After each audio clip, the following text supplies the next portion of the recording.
Uh, Mr. Treasurer, are you on?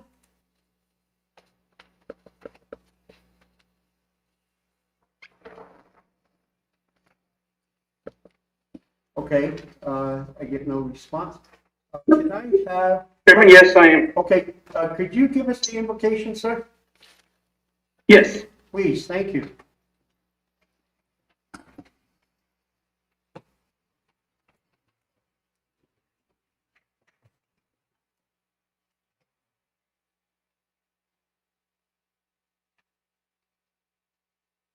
Might want to tell him he's on mute. You're on mute there, Treasurer Jacket. Yes, good morning. Good morning, everybody. Good morning, Chairman. Good morning, Council. Please forgive me for not being there right at this moment. I'm getting my teeth checked out right now, but give me a moment of your time for this prayer this morning. Lord, thank you for everything, Lord. Lord, thank you for the air to breathe, water to drink, land we stand on, food to eat, our kids, our family, our job, Lord. Thank you, Lord. Lord, I pray for today and every day be a good day, Lord. Lord, I ask for strength, courage, and protection for everybody in the world, everybody in the tribe, Lord. Help us in our needs, help us in our health, help us make it through this thing we call life. Lord, I pray for leadership, Lord. I pray that you help those of us that lead, direct, govern, that you help us make the best decision on behalf of everybody, Lord. Despite what's being said, despite what's being done, that we do good on behalf of our people, Lord. Point us in the right way, Lord. Use us that you will. Lord, I pray for those that are in need, Lord. Those that need a miracle. Those that need good news, Lord. I pray that through you, through prayer, belief, faith, that things can turn around, that a miracle can happen, that if somebody needs something, that's their need, if it's a medical, financial, that things can turn around. I strongly believe that you can make things turn around, Lord, that despite what's being said, despite what's being done, Lord, that good things can happen, Lord. Good things can happen as long as people believe, pray, and have that faith, Lord. Lord, thank you for everything, Lord. Lord, I believe you are the Son of God, and only through you can we be saved, Lord. Lord, I believe that cross for all of our sins, Lord. Lord, I accept you in life, I accept you into everybody else's life too, Lord. Lord, in your name, Jesus, amen. Do I. Chairman, Council. Thank you, Treasurer Jacket. Executive Secretary, could we do the roll call? Selwyn Whitescott. Here. Tawny Knight. Here. Marilyn House. Here. Gwen Cansey. Here on Zoom. Elston Turtle. Okay. Catherine Jacket. Here. Conrad Jacket. Here. Okay, we have 5 council members, 1 chairman, which constitutes a quorum of the Ute Mountain Ute Tribal Council. Before us, Tribal Council, we have an approval of the agenda. Could you please review the agenda that is going to be discussed today? If there's any changes, add-ons, please allow me to have that.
Tribal council members, those of you that are on Zoom, you have the agenda before you. Do you see any additions, deletions to this agenda that we're going to undertake this morning?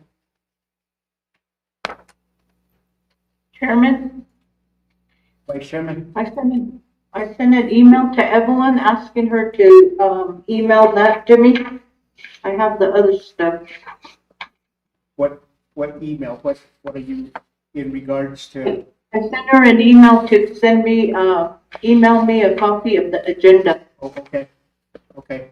Thank you. All righty. You're welcome. Sent it? It's sent. We'll take a brief moment here.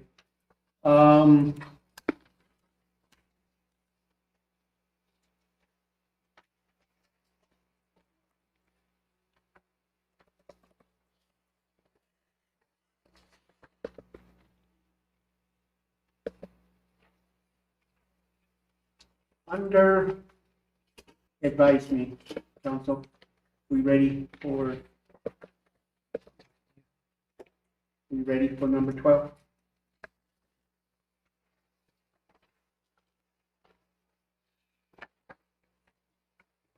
That is the discussion that we were talking about on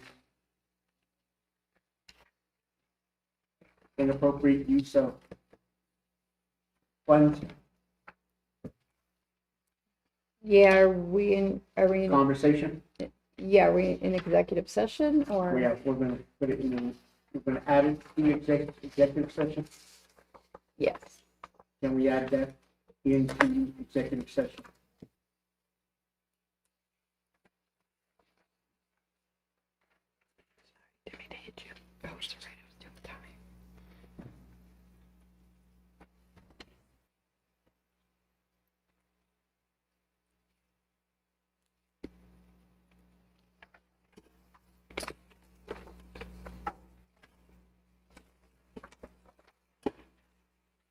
So, members of council, we will be entering a number 12 executive session. Under executive session,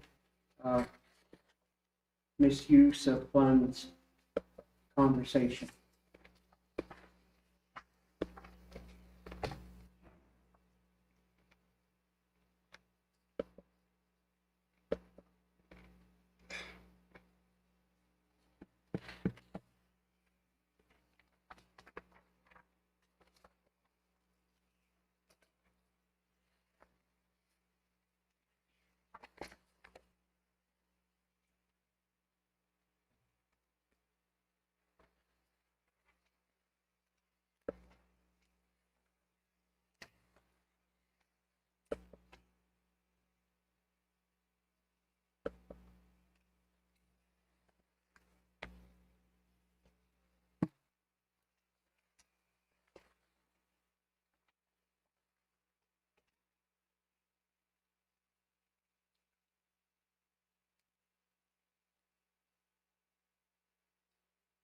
Vice Chairman Kelsey, did you get the email? Yes, I did. Thank you. Okay.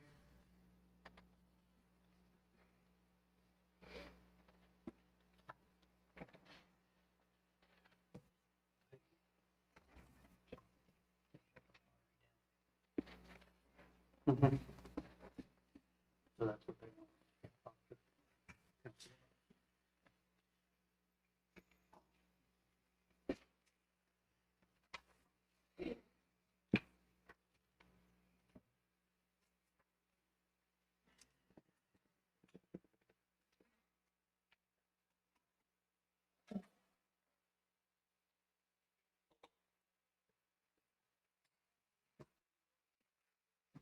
Hey, council members, reviewing the agenda for today's council meeting. If we don't have any deletions, we did add a number 12, which is under executive session on the misuse of funds. That is the only addition to that. Is there any other deletions or addition to the tribal council agenda?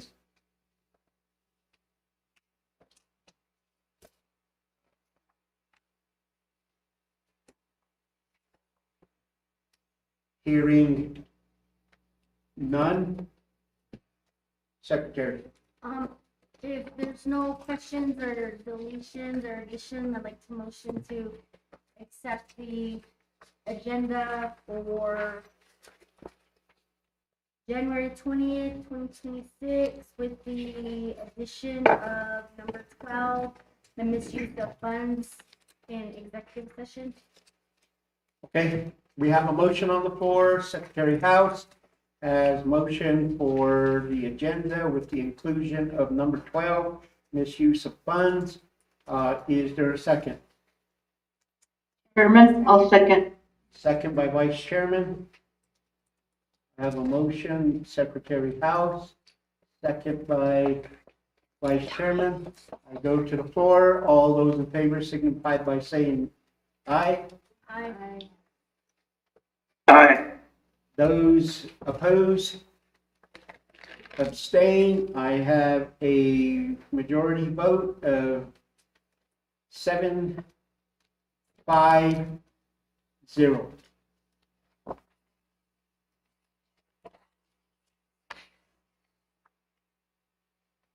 Right? 6-5-0. I took myself as seventh member. 5 votes. But 6-0. Thank you. Tribal council members, number 2, approval of the council minutes of December 30th, 2025. Subtitle B, January 2nd, 2026. Subtitle C, January 12th, 2026. If you could review those council minutes for those 3 dates that are in question for approval. I will go ahead and read the announcements that we have before us, as well as any announcements that the tribal council members may have with them.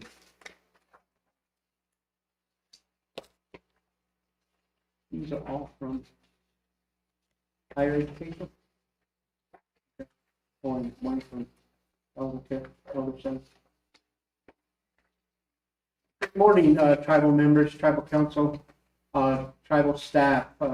Thank you for joining us today, January 20th, 2026. 2 weeks ago, we say that to each and every one of you and hope that what you're doing today is going to be a good day as well as a good evening and good night for this day. Today, we are here at the tribal council meeting to discuss some business that we have before us. What I'm going to read is the council agenda that we are undertaking. We called the meeting to order at 9:11 a.m. We had invocation by Mr. Treasurer Conrad Jacket. The roll call was sufficient enough to have a quorum, 650. We did the approval of the agenda, and I am going to read the agenda items that are before us today. In old business, we will be undertaking the finance department. Mr. Ronald Scott, Chief Financial Officer, the 2026 mileage rate resolution, which is an action item. Under new business, number 4 is the broadband project with Lee Travado, broadband consultant. He has 3 items that he would like to present. Subtitle A, broadband. Number 1, resolution for the CDOT IGA is an action item. Number 2, we have a resolution for the Colorado Broadband Project bonds, which is another action item. Number 5, under economic development, Beth Kadasky, Director, and she has a subtitle A, purchase of property to be used for transitional housing, sober living, which is an action items to purchase under the opioid funds. Number 6, we have BIA update. Number 7, tribal council updates. We will then adjourn and go into completing adjournment. We will go into executive session. Number 8, under executive session will be Water Resource Department, Leticia Yazzie, Director. This is an action item on the Hickory water lease contract for approval. Number 9, we have the Justice Department of Environmental Programs, Department of Natural Resource, and Duna Wildlife Officer Megan Musto. And it is the matter of a memorandum of understanding with the Colorado Parks and Wildlife regarding the wolf release and information sharing by CPW about the location near reservation and other tribally owned properties. This is an action item. And number 10, we have the Housing Division, who will be represented by Archie House Jr., Director of the Housing. He will bring forth to the Tribal Council a low-income housing tax credit application. It's an action item. Number 11, we will be doing the committee appointments, and in that, Executive Director Interim Mr. Morgan Janot is bringing forth 1 elder committee letter of interest, the Brunot Commission, 1 letter of interest, the Royalty Committee, 1 letter of interest. Those will be 3 items that the committee appointments will take place. Number 12 will be concerned internal controls of the Ute Mountain Ute tribe. That is the agenda for today, January 20th, 2026. Members of the council, have you reviewed the minutes for December 30th, 2025 council meeting?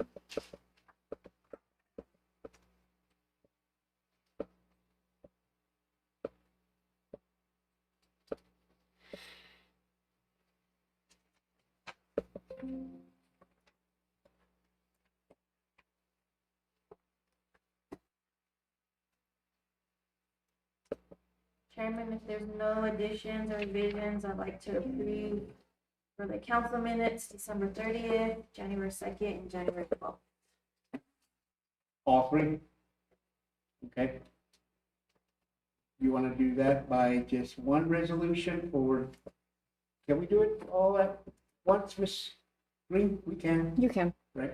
Yeah. Okay, what we have, if there's no questions, concerns, additions, deletions, corrections on the 3 council meetings in question, December 30th, January 2nd, and January 12th. If there's no questions, concerns, deletions, typo corrections, we have a motion on the floor.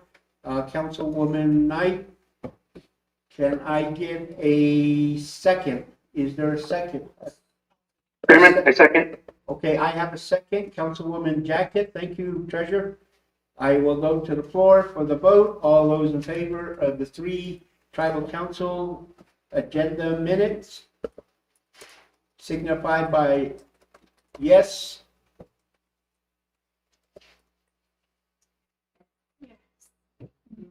Yes. Yes, aye. Okay. Those opposed? Abstention? The ayes have it. We have a 6-5-0. Those 3 minutes of the council meeting, December 30th, 2025, January 2nd, 2026, January 12th, 2026, has been approved by the Ute Mountain Ute Tribal Council. Thank you, council members. We'll go to old business, and Mr. Ron Scott, if you please state your name and your line of business today. Yeah, good morning, Chairman. Good morning, Tribal Council. My name is Ronald Scott, Chief Financial Officer for the Ute Mountain Tribe. Today I have a resolution for the 2026 travel policy and procedure, federal per diem rate and mileage allowances. We do this resolution annually, just to update the mileage rates, so the tribe is consistent with the mileage rates. Just for auditing purposes, whenever auditors come in and they see what mileage rate we're using, they want to make sure we're using the one that's allowable by the tribal or the federal government, especially for our grant programs that receive federal dollars. So we update this annually, usually in January every year. I'm just going to go ahead and start down at the third whereas. It says, whereas the Ute Mountain Ute Tribal Council adopted a formal travel policy and procedures for employees, and whereas the meals and lodging per diem schedule and the federal mileage reimbursement rates for privately owned vehicles, POA usage, changed effectively January 1st, 2026, from 70 cents per mile to 72.5 cents per mile, according to the 2026 federal travel regulations. And whereas the Tribal Council wishes to address the possibility of the need to drive a POA even if a tribal government vehicle is available, and this rate is 72.5 cents per mile, according to the 2026 federal travel regulations. And whereas the tribal government vehicle mileage rate would need to be adopted and changed to 20.5 cents per mile, according to the 2026 federal travel regulations.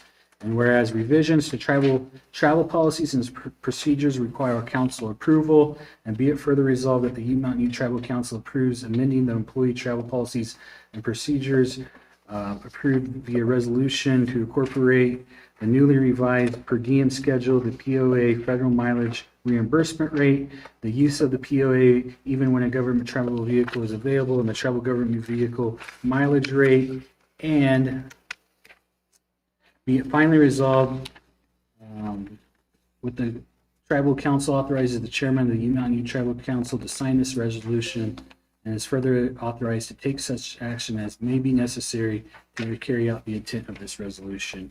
And then behind the resolution, we just have the printout. This is off the GSA website that shows what those mileage rates there are at the 72.5 cents. And then for government vehicles, it's 20.5 cents.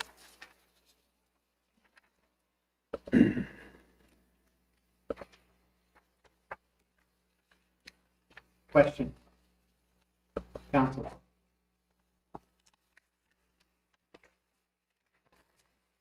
Staff?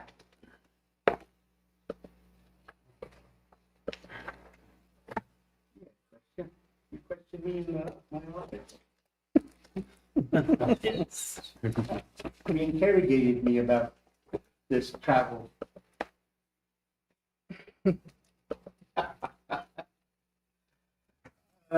Do we still use these? Do we still use them? You're recording, but you still have to use it. Okay. Alrighty. Sorry, we weren't told that this 99 is off. And by the way, tribal members, channel 99, the tribal channel, is down and in the process of being replaced, or is not in a functional mode at this time. So until then, we are recording as we are conducting this meeting. Is there any questions pertaining to the travel per diem of the Ute Mountain Ute Tribe as well for the usage of tribally POV personal owned vehicles as well as the tribally usage of vehicles? The only concern, and I see it as it was presented to me, Mr. Scott, was the fact that even if a tribal vehicle is available and an individual or parties to a department can still use their personal vehicles and still be charged at the personal vehicle rate, even if a tribal vehicle is available. That's correct, yeah. That's the way the resolution reads, yeah. I would, in my opinion, I don't think that would be an appropriate use of that. If a tribal vehicle is available, I believe that our tribal employees should be using every opportunity to use that tribal vehicle for the business that is at hand or required for them to travel. That's just my opinion to that, because the liability that is at hand with that travel. So if I was to say, and Lord, if a tribal member traveled on a personal vehicle for a business and they had a tribal vehicle available, just say something happens, that is the tribe liable for that vehicle? Their personal insurance would cover their vehicle for any loss of their vehicle. We can refer this to Morgan because we had this situation. They wouldn't come back to us and say, it's your fault for sending me on this meeting, conference. The tribe could become liable, yes. Our insurance would have to cover some of those losses. Mr. Janot. In the past, this has cost the insurance company that we're insured with millions of dollars to cover an accident that was somebody in their personally owned vehicle.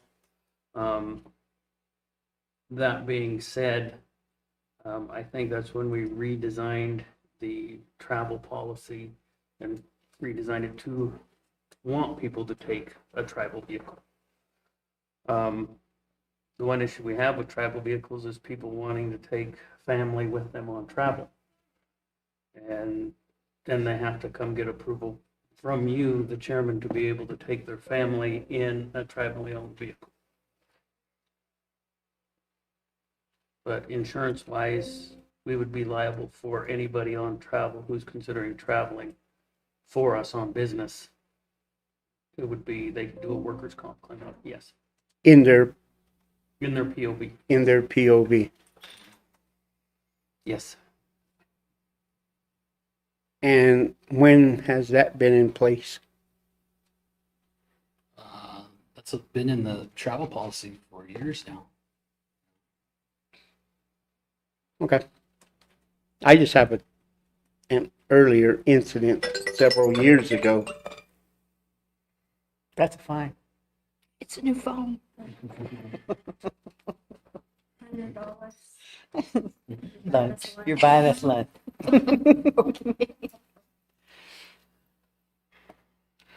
Anyone else? If not, before us, we have a resolution increasing the per diem rate for privately owned vehicles in the amount of 72.5 cents. 72.5 cents, and a tribal vehicle at 20.5 cents. 20.5 cents. So before us, Tribal Council, it is needing your approval.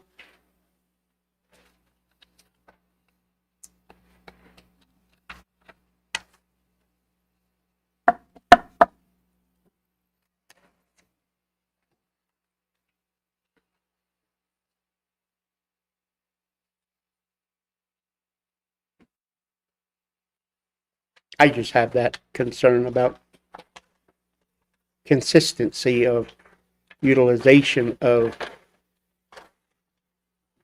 our tribal vehicles for business, because it's for business. The travels that our tribal employees go on is for business, and the risk associated with that in many different instances can be detrimental to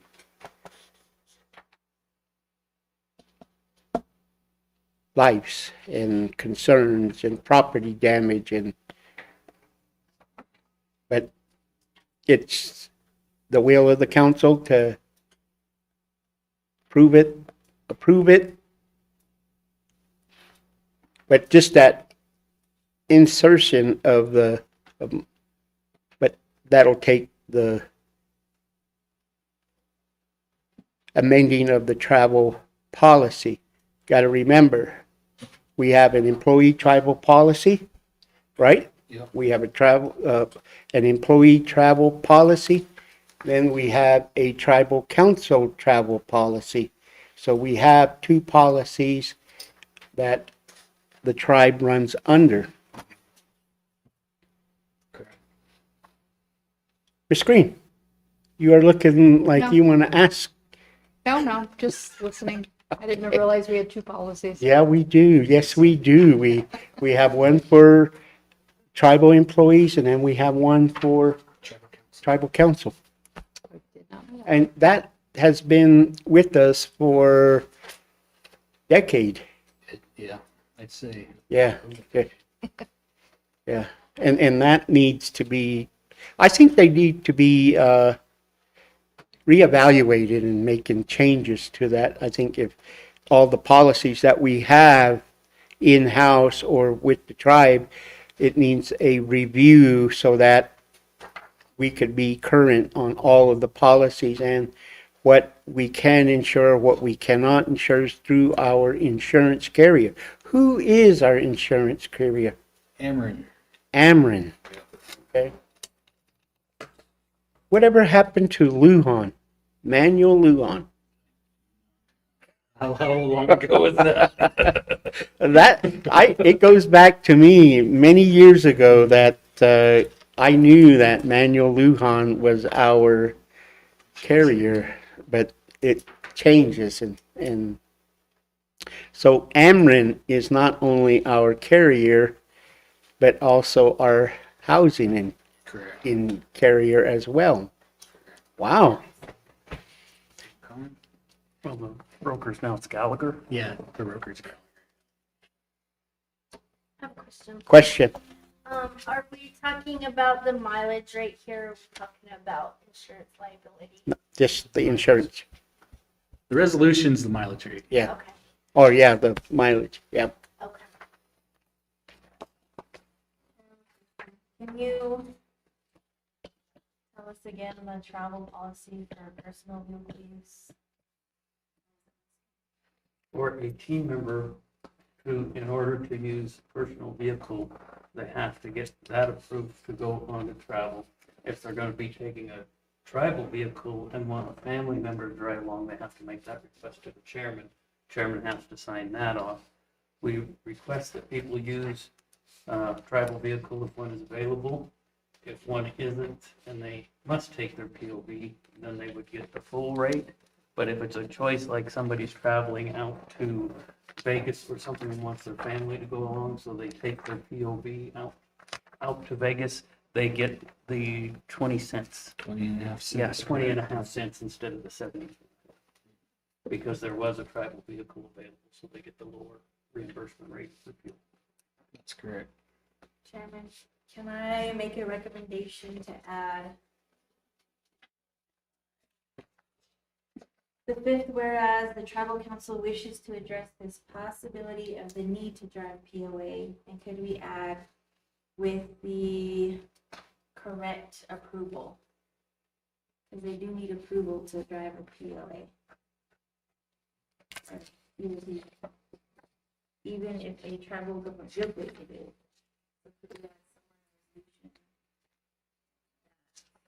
If they need to use their POV, they need to get approval. Just to keep it in line with the travel policy. Included, inserted? Yeah.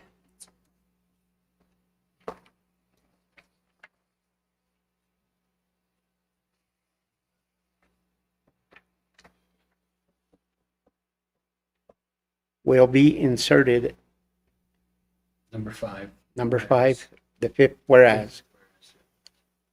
Okay, we have an insertion of what Miss Councilperson Knight has indicated. It will be noted and included in the resolution. Any other conversation about the mileage rate resolution? Chairman? Treasure Jacket. Yes, I think we need to revise this.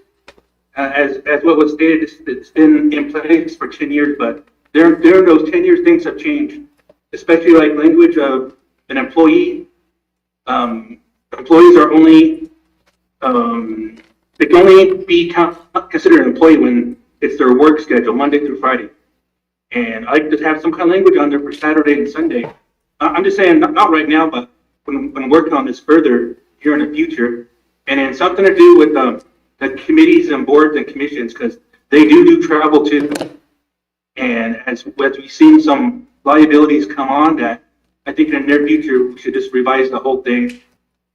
So Chairman, Council, those are my comments. Thank you, Treasure Jacket. I think those suggestions in reviewing and revamping the tribal travel policy for both tribal employees as well as tribal council would be what is needed, and we will undertake that advisement and into consideration in our work group. So I will note that as one of the topics that need to be revised, as well along with comments and review from the travel department as well as to what they see as needing changes as well. But before us at this time, we have the mileage rates for 2026, and we will take note of what you had just indicated, Treasure Jacket. So with that,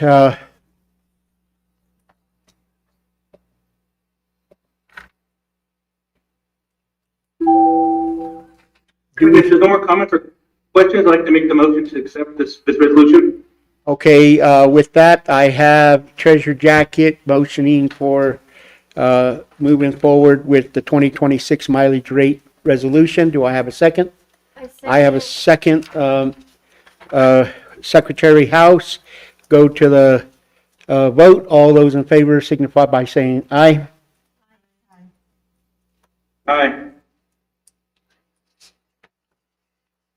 Aye. Okay, thank you. Those opposed? Abstention? I have the ayes. I have a 650. We have a new 2026 mileage rate for the travel. And take note, CFO, that we need to revisit the policies of both employee and tribal council as well. Thank you. Thank you. Thank you, Chairman. Thank you, Tribal Council. Okay, thank you. Now that concludes old business. We got new business, broadband project, Lee Torado. Good morning, Chairman, Tribal Council, executive staff, and community members. Lee Travato, Ute Mountain Youth Broadband Project Manager. Good morning. Good morning, Chairman. Today, I'm bringing forth two resolutions, which are action items. The first one is a agreement with CDOT and the Ute Mountain Ute Tribe. I'll go ahead and read the reference of it. Authorization to approve the intergovernmental agreement with the State of Colorado Department of Transportation for right-of-way access and infrastructure exchange in support of tribes broadband implementation project. Would you like me to read the? I would, Okay. please. Under 1, 2, 3, 4, the fourth whereas, please. Whereas the tribe is actively implementing a broadband infrastructure initiative to expand reliability, high-speed internet service to tribal members, tribal enterprises, and essential government services, recognizing that broadband connectivity is critical to public safety, education, healthcare access, economic development, and long-term resilience. Whereas the state of Colorado Department of Transportation, CDOT, owns and controls the transportation right-of-way and must authorize any installation, occupation, or construction of fiber infrastructure within it, and under Colorado law, such authorization may only be granted through formal intergovernment agreements, IGAs.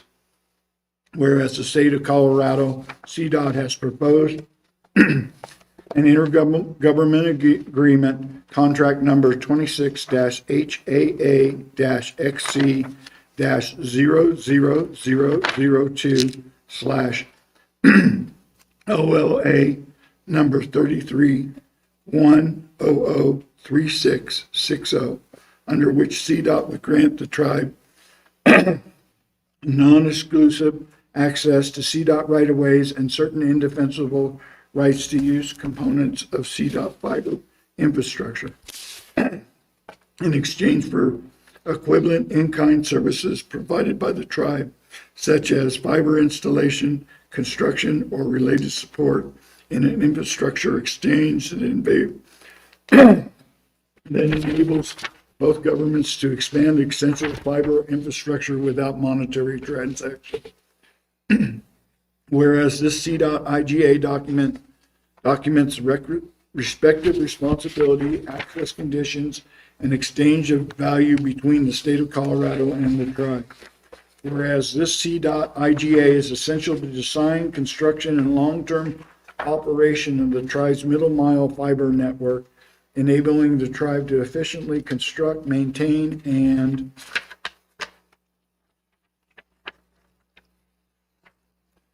integrate broadband facilities along CDOT corridors necessary for successful completion of the broadband implementation project. Whereas the CDOT IGA acknowledges and preserves the tribe's sovereign immunity, including the requirement that any waiver of such immunity must be expressly authorized by tribal council. And whereas it is in the best interest of the tribe to approve and enter into the Ute Mountain Tribe IGA OLA number 331003660 26-HAA-XC00002 with the state of Colorado CDOT to fully serve the broadband needs of the tribe's reservation. Now, therefore, it be resolved that the Ute Mountain Ute Tribal Council hereby approves the intergovernment agreement with State of Colorado CDOT contract number 26-HAA-XC-00002 as presented, including all associated exhibits and task order structures necessary for continued broadband project implementation. Be it further resolved that the council authorized chairman to sign the state Colorado intergovernmental agreement and any subsequent task orders, amendments, or administrative documents required for implementation of the CDOT infrastructure exchange. Okay, before us, tribal council members, we have a resolution as well as documents that, in a roundabout way, Mr. Trovito, could you explain what the resolution, Sure. what's its function, what it's going to? I'd be glad to do that, Chairman. So this resolution is a negotiated government-to-government strategic assessment agreement. And it allows the tribe to connect to Cortez. No tribal land is conveyed. No money changes hands. Tribal sovereignty is explicitly preserved, and there's strong protections within the document for tribal sovereignty. Tribal laws govern conduct on the reservation. State of Colorado venue off reservation. Generally, this is in all state contracts and is in the broadband contracts as well. There's a 20-year term, and the tribe retains right to infrastructure. The state of Colorado has a law that is a tax that requires fiber optics to pay a tax. This waives that and allows an exchange of fiber optic cable between the tribe and CDOT that will allow them to install signs, cameras, and probably in the future self-driving cars and the like that. So it protects the safety of the tribal reservation by monitoring things and also giving information to travelers along the highway. That's the exchange. That's the exchange. That's the exchange. We're exchanging some fiber, which is a required state of Colorado law. Instead of taxing us in exchange, they'll provide this service on the reservations to notify, have the sign, have the means to oversee or have oversight on the road's ability to be utilized. Right? Pretty much so, yeah. Yes. Question. Council. Secretary. Hey, Liz, thank you for your presentation. I had a question. So we're talking about fiber optics and what is going to be given back to the tribe. So how reliable is that? I'm just asking because we know the reliability of the internet in Toyac is patchy at times. For instance, you know, when we're in council meeting, our Zoom connection goes off and on. So how reliable is this that you're presenting that this is going to work? Okay, so the fiber optics that we're putting in is state of the art. It's brand new. It is a throughput speed of a gigabyte by a gigabyte, which is substantially more than we even receive now within the community. And it'll be very reliable. New infrastructure is always reliable for at least 25 years. 25 to 50 years, depending on the construction, the electronics, and stuff like that. It will have to be upgraded along the way at some points because things change, electronics change, and protocols change with the internet. But this is a state-of-the-art design that is for the community, for the tribal enterprises, and for everybody associated, for the government as well. And it should be the best that we've ever seen here. So. Okay, so is the community getting state-of-the-art internet connection then? Yes, and there are some things in regards to that. We'll have to talk about that in regards to USF funds, which are universal service funds for tribal members and through the FCC. And this is something that's coming up. It's a subsidy that currently say CenturyLink gets for connecting somebody up to the internet. We'll have to negotiate these out with the federal government to subsidize the internet for tribal members who can't afford it.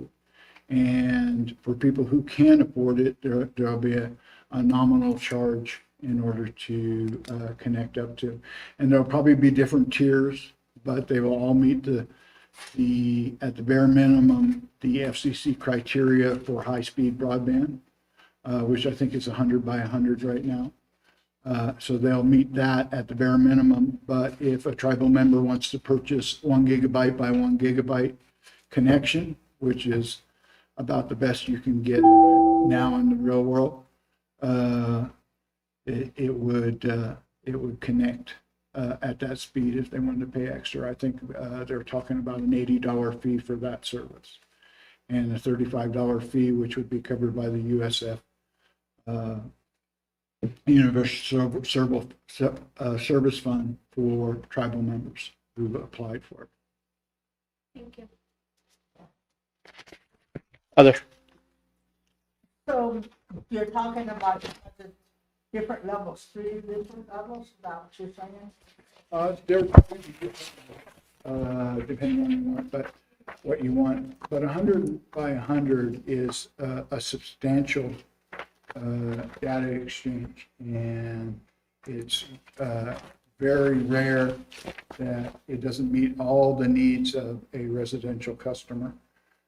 Even if, when we look at residential customers now, we see that you got maybe a kid with a phone, a tablet, a computer, the parents have a TV, their own tablet or phone, so up to like 16 devices in the house. This easily takes care of that amount of devices within the household, and will allow anybody to access the internet from whatever device they have in the house.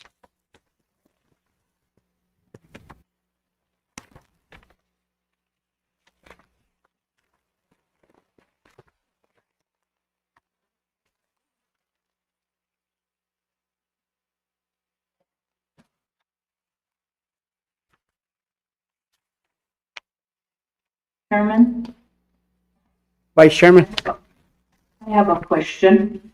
How far along is White Mesa's internet project coming, or is it coming at all?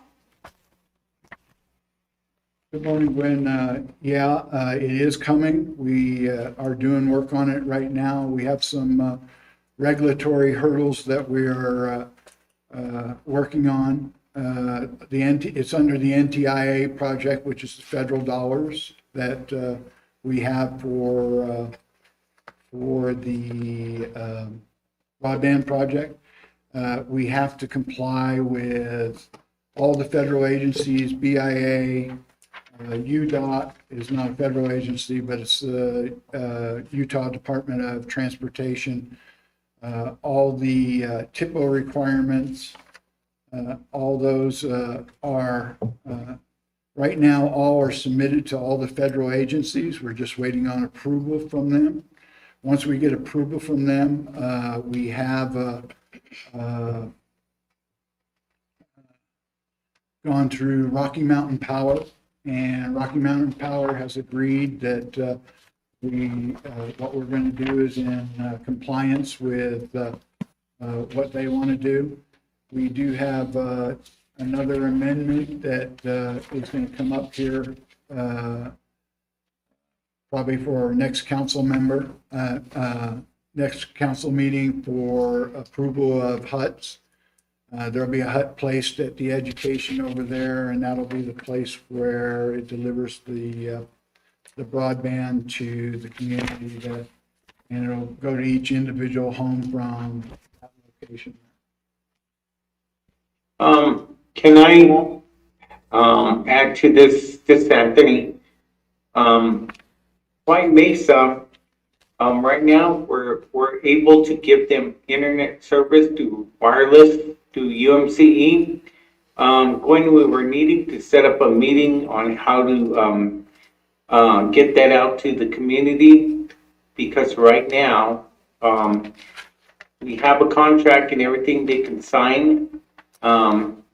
It's $100 to get it started and then 55 a month. And we have to schedule that, so, we can come in and, set up the equipment in the home. But they would get, high-speed internet right now through wireless until the actual fiber to the home comes. You can probably, we can set something up with you to go over there, but that's, that can happen right now. Well, is there any time that we can set up a meeting? Whenever you're free, let me know. Okay, I will definitely send you an email on that. That sounds really good because we need it around here. Some of our households are using the Comcast or whatever, Frontier, and it's a lot. It's expensive. So, you know, that if a cheaper option was available, that would definitely help. Thank you. Yeah. Okay, before us, tribal council members, and just one notion on this resolution. This resolution is pertaining to the, from our broadband building to Cortez? The majority of it pertains to that. Yes. Uh, In the map that Yeah. I see it's coming from just outside north of the community here and headed north into Cortez. The south end to the north end, and then it goes into the Public Works as an extension on U-201, That is correct. right? However, we do and have gone through CDOT on all the fiber infrastructure, including Mancus Creek to the building there, which is complete right now. It just needs electronics to make it work. And we have 4 CDOT permits in for the middle mile, which is the NTIA project out there that goes to the Colorado line and also to the Utah line that'll connect us to Salt Lake and Phoenix. also to Albuquerque. So we do follow that, but it's under the tribal sovereignty is in place on all of this in this agreement. Okay.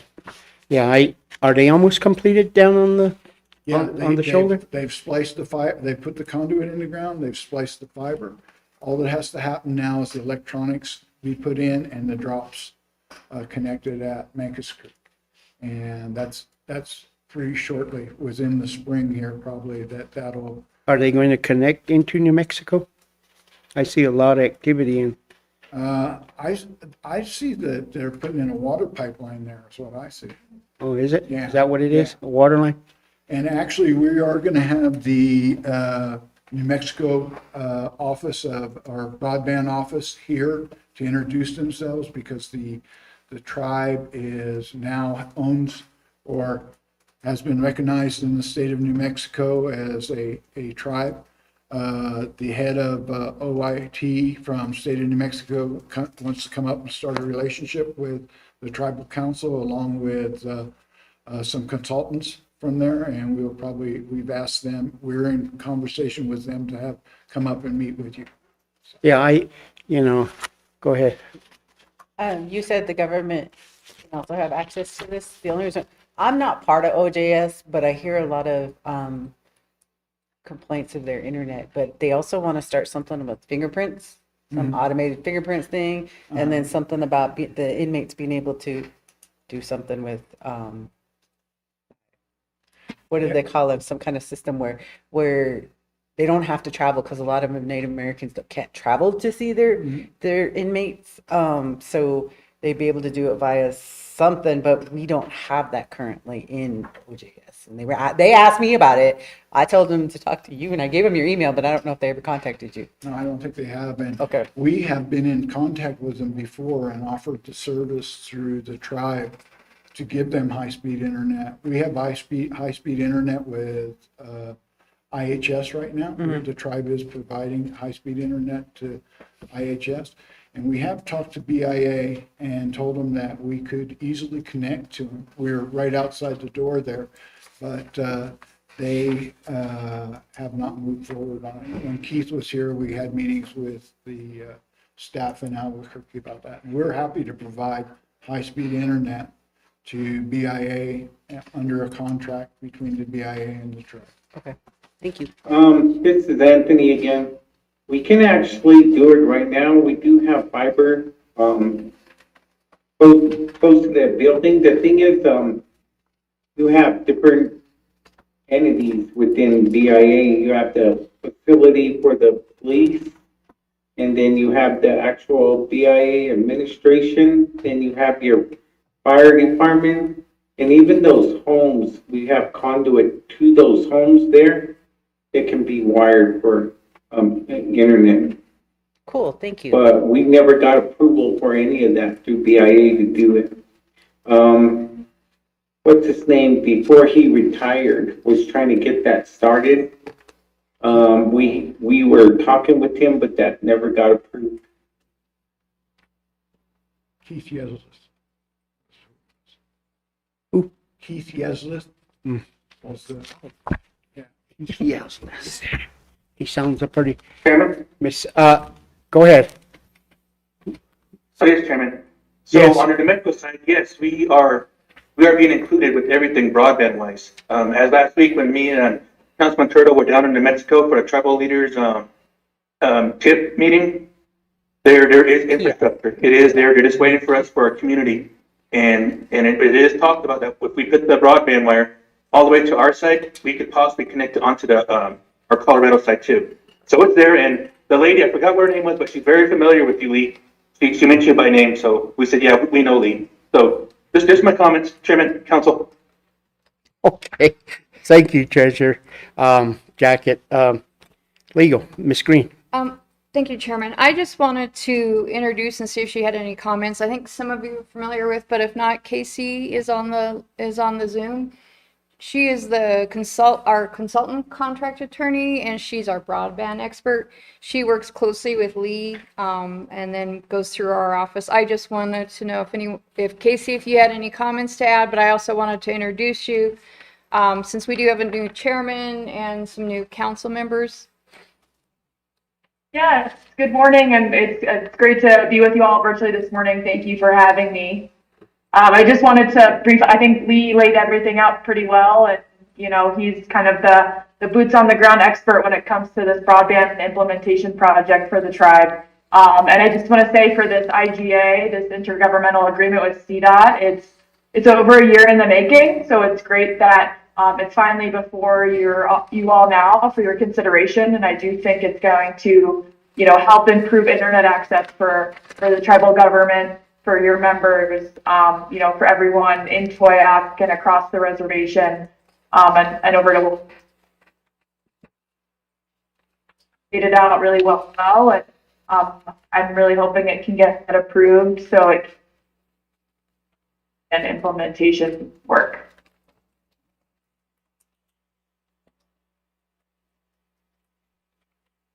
Any other questions, council members? Seeing, hearing none before us, we have a resolution, authorization to approve the intergovernmental agreement with the State of Colorado Department of Transportation for right-of-way access and infrastructure exchange in support of the tribe's broadband implementation project. How do we want to proceed with this resolution that is before us?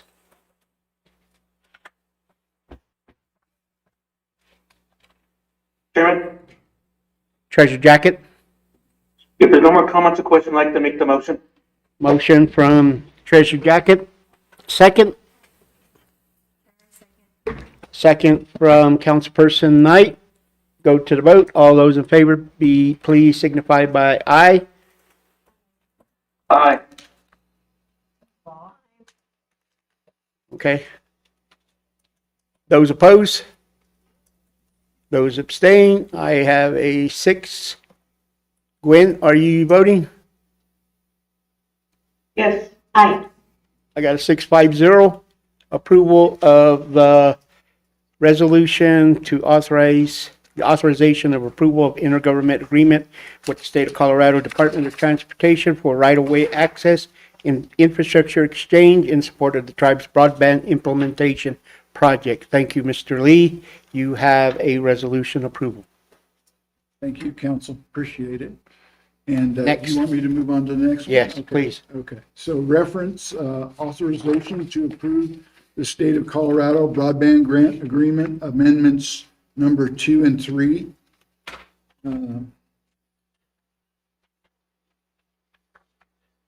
Whereas the tribe is actively implementing a broadband infrastructure initiative to expand reliability, high-speed internet service to tribal members, tribal enterprises, and essential government services, recognizing that broadband connectivity is critical to public safety, education, healthcare access, economic development, and long-term community resilience. Whereas the state of Colorado, acting through the Governor's Office of Information Technology and the Colorado Broadband Office, has entered into the state of Colorado state and local fiscal recovery funds grant agreements with tribe to support broadband infrastructure development. Whereas the state of Colorado has required and the tribe has agreed to amendments to 2 existing SLFRF grant agreements to clarify and update performance bond and labor and material payment bond requirements to incorporate the Colorado Broadband Office bond reduction policy, to reaffirm December 31st, 2026 as federal grant award expenditure end date, and to restate the total amount of federal and state grant awards overall scope of the broadband projects. Whereas the First Amendment is the State of Colorado SLRF Agreement Amendment Number 2, Amendment Agreement Number 203010 associated with the original agreement number CMS 178975, core encumbrance number CTGG 12023-2042402. This is the FTT project in Toyoak, which is fiber to the premise. Whereas the Second Amendment is the State of Colorado SLFRF Grant Agreement Amendment 3, Amendment Agreement Number 203011, associated with the original agreement number CMS 175373, core encumbrance number CTGG 12022-3356. This is the 9.8 Mancos to Toyoak contract, whereas these 2 amendments modify or add provisions related to performance bonds and labor and material payment bonds, including required security amounts, timelines for submission, and eligibility for future bond reductions in accordance with state policy. Whereas implementation of these amendments required the tribe to obtain and furnish performance bond and labor and material bond, and the tribe is actively undertaking the necessary steps to secure such bonds, which will require subsequent authorization by tribal council through a separate resolution. Whereas the tribal council has reviewed the proposed amendments and determined the approval of these 2 amendments is in the best interest of the tribe and necessary continued implementation of success of the tribal broadband projects. Now therefore be it resolved, Ute Mountain Ute Tribe Council hereby approves State of Colorado SLFRF Grant Agreement Amendment 2 and State of Colorado SLFRF Grant Agreement Amendment 3, included all all associated exhibits, attachments, and incorporated documents.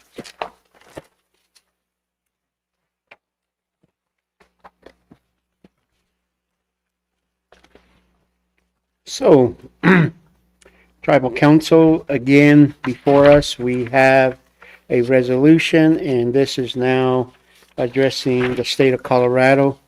Authorization to approve the state of Colorado broadband grant agreement amendments number 2 and 3.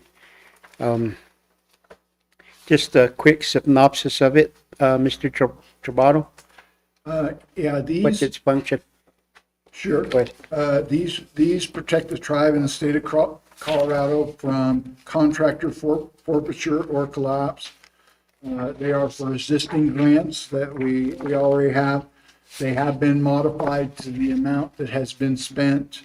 It acknowledge, and in that, it acknowledges and updates the bond requirements.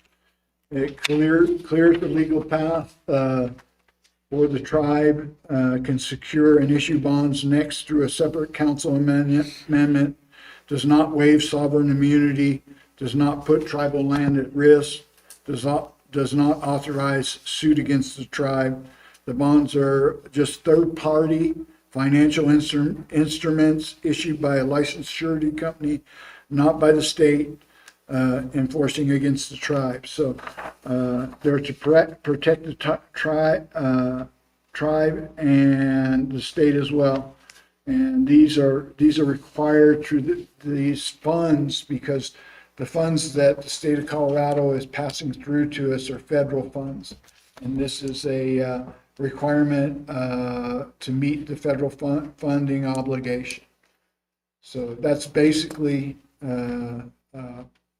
what this is about. And if you have any questions, I'd be glad to answer. Council, do you have any questions for Mr. Travato, Secretary? Lee, has our grants department looked at this? Our grants department. Yeah, Uh, the grant. Got Patrick's name on it. I was just wondering if he. If he's seen it, I don't know if he has or not. I hadn't heard back from him. I know that it was a document that was sent through legal to me. I don't know if he was copied in the emails or not. I'll have to check that. And I can make him aware of it. I know that Ron is aware of it.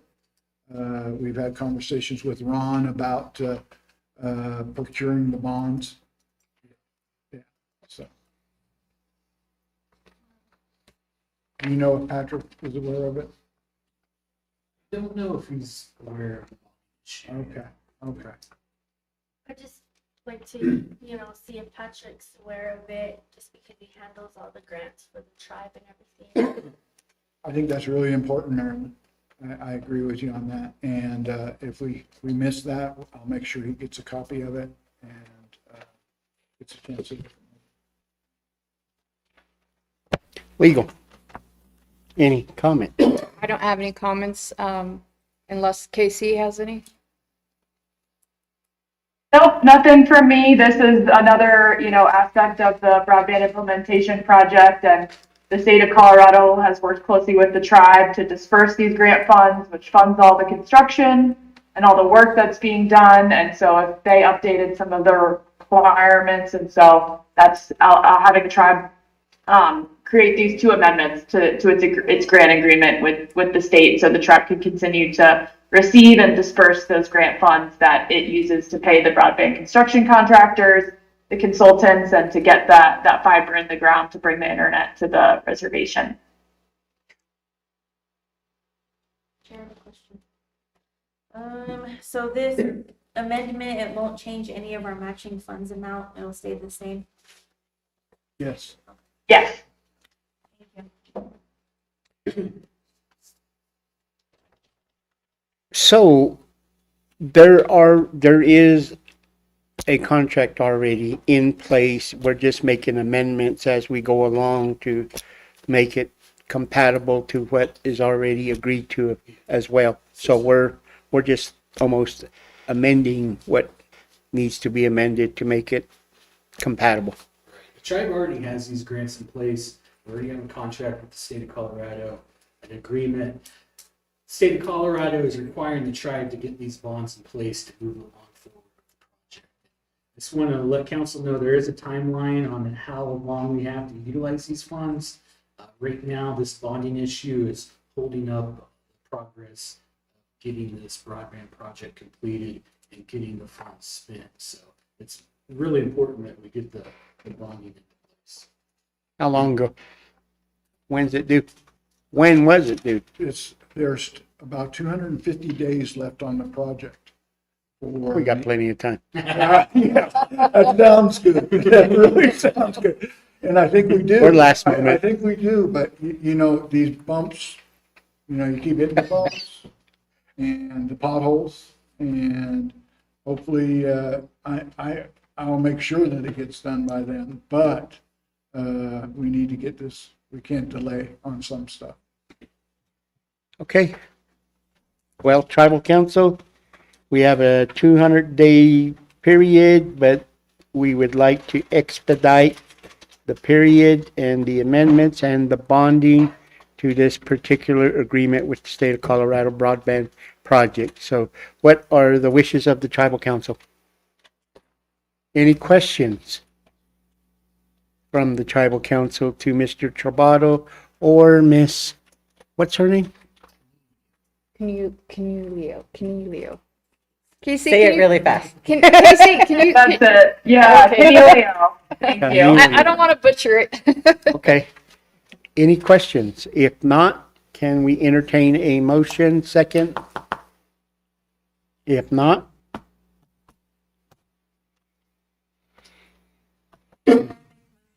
motion, Ms. Knight, councilperson. Second? Second? I got a second from Ms. Jacket. Go to the vote. All those in favor signify by saying aye. Aye.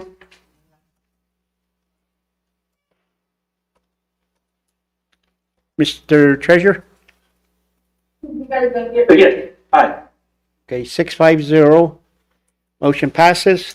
Mr. Travato, you have a amendment to the contract of the Colorado State Broadband Project. Thank you, Chairman. Thank you, Council. I appreciate your time today, and looking forward to having more discussions with you in regards to the broadband project as well as some upcoming water projects. Yeah, thank you. Okay.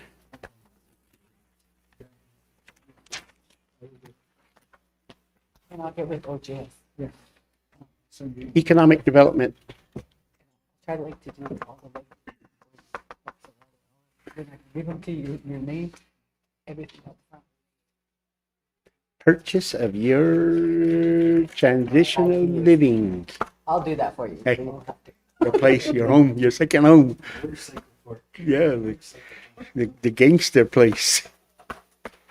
It starts at your house. Starts there. That's where it all begins. I expect fireworks this year.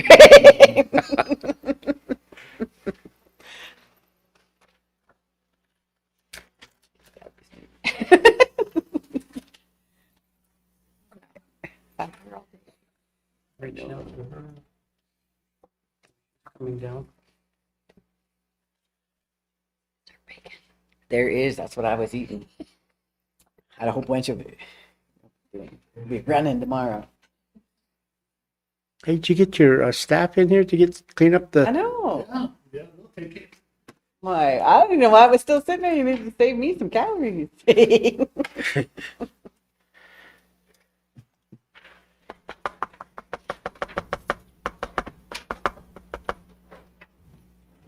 Before you take any action, I want to talk to you. I said in my email. I said, That I don't care who he includes. I don't see a resolution that says he can represent Ute Mountain Ute Tribe, is what I told them. You know, and I was a smart ass. I said, what's their CDIB numbers? Let me look those up. Yeah, They hung up on me, needless to say. absolutely. I had a good week. I'm gonna have a better one tomorrow. review my. It's late. Don't fix that camera. Oh, don't fix that YouTube. Leave it. Good morning. Hi. You bring us some breakfast before they take it. They go to the same finances or come in. You're hungry. Not even mine. She's inviting. I just realized that.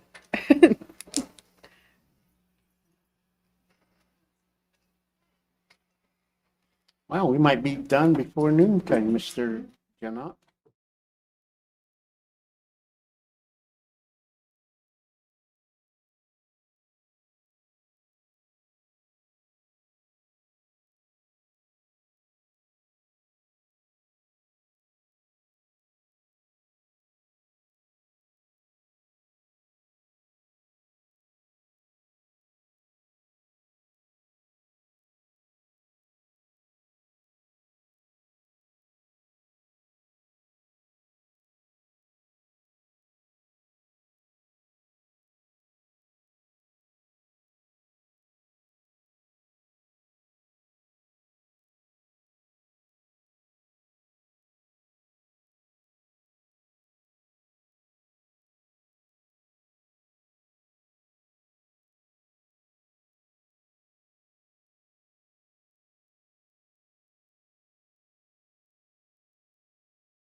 Good morning. My name is Beth Casketen, Director of Economic Development.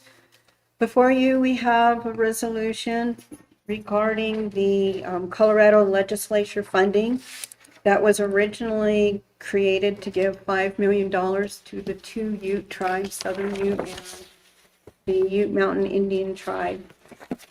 The two tribes have entered into an agreement in 2023. However, that was agreement to have Southern Ute build a facility. They since found they were unable to complete that task, and now we are close to the 11th hour on this. We have $1.5 million that we can allocate towards this program, or we're going to lose it. Morgan was able to identify a property, and I believe all of the council, except Gwen. I don't think Gwen's had a chance to see it. I did include copies of the pictures, the information. They're currently asking $525,000 for a 7-bedroom, 4-bathroom property on 6 acres. We could probably offer less. I believe if we offered 500, I believe that they would probably accept that.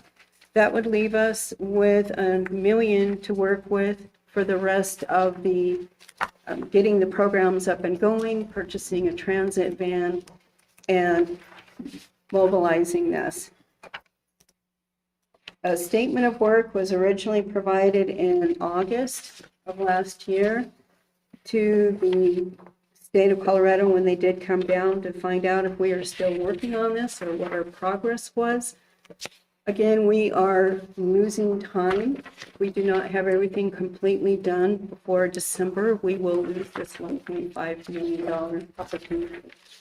So before you is in bringing the resolution to see if this is something that the Ute Tribal Council wishes to move forward with an offer to purchase that home that council had seen, or if they choose not to, do we need to relook for others?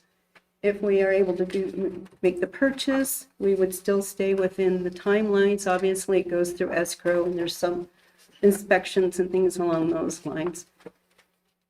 So I am here for council direction, and if they want to move forward with that, we need a resolution. And in that resolution, it would be Morgan and myself to help deal with the realtors and come up with any information that they need.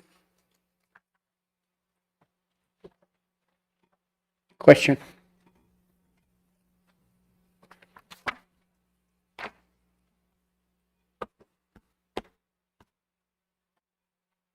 Morgan, you got a question. You're looking at me. Do I have an answer? I was just, no, I'm okay. I don't have a. Secretary? Thank you, Beth, for your presentation. Councilwoman Jacket and Councilwoman Knight, we went to a tour of this residence. It's bigger than what the pictures show. As you can see in some of your papers in your packet, the property it was bigger than what I thought. When we pulled in, I wasn't expecting it to be as big as it was. I liked the space of it. It had a wide variety of areas where, as we're saying, we're wanting to make it into a sober living, transitional housing. But I would support this. It's a good location. It's right off the highway, not too far, but it's a really nice property. I enjoyed being out there. We stood out there there's several little patio parks, and it's a really nice property. There is a little RV park. So an RV park or a trailer park? Little RV park to the side, but there wasn't too many occupants of it, so I thought it was really nice. And then when you stand out on the areas outside, you can see all of Cortez, which is really nice. And then we did look at some spots. You could probably have a sweat lodge out there. A lot of other activities could be out there as well. So I would support this. As I said, Councilwoman Jacket and Councilwoman Knight came out there along with myself, Beth, and Morgan, and the realtor. And it was a nice property. I see potential in it. I see a lot of growth in it. This would help our members who are transitioning. And I see a lot of growth there from it. And as I stated, it's a work in progress. It's a good property. There's a lot that can be done to it. And just by taking the tour of it, I see a lot of, potential and growth in it. So I would support this on behalf of our members who, do need the help and do need to get out of the area, to get that. But sometimes treatment and sober living is best when it's done out of what made them get there in the first place. So it's a good concept, and I really enjoyed it. Thank you. Councilwoman Jacket? Good morning, Beth. As Marilyn said that we went out and visited. Would this include that little storage building? Or remember The warehouse? that warehouse, yeah. Morgan can answer that. This piece here would just be the 6 acres that would be the house. If we wanted to go up to buy the whole property that included that shop area and all that below, I believe it's 39 or 36. 35 The acres. 35 acres, that, that would be roughly 800,000 to purchase all of that. So would that be feasible or not? Because it sounded like we would get something out of it, renting it out. There's currently a renter in the building, so if you paid the 800,000 or made the offer for 800,000 for the entire property, you could keep that renter in there, and I believe he's paying right now about $900 a month rent on that shop. So that would be monies coming in during your transition phase if you did the whole thing.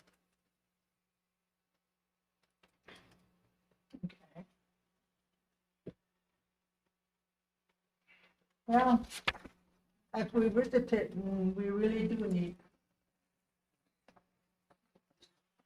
housing here for our, especially for applicants.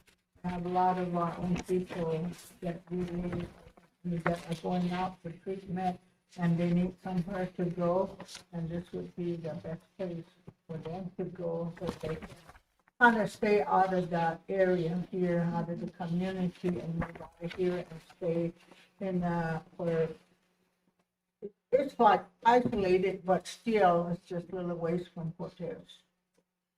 And I think it's a good idea that we do, purchase this place for our people, because we do need help. And a job beside there too, if they want to go to work in Cortez, it's just, and hopefully we get transportation and everything in place.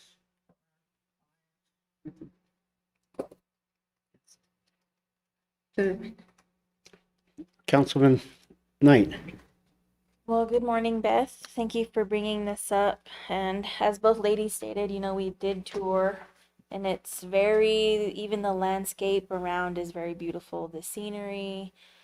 And just as what was said is, that's where our tribal members need to get that help is off the reservation, because they come back, they get in trouble, and they come back to the alcohol that they were sustained to, the drugs. But out there, I think it's a really good idea. And I think we really have to jump on this now, seeing that it's a mental and opioid grant, because of the scare we had last week with Trump trying to cut mental health and the opioid budgets. So I think we really need to jump on this.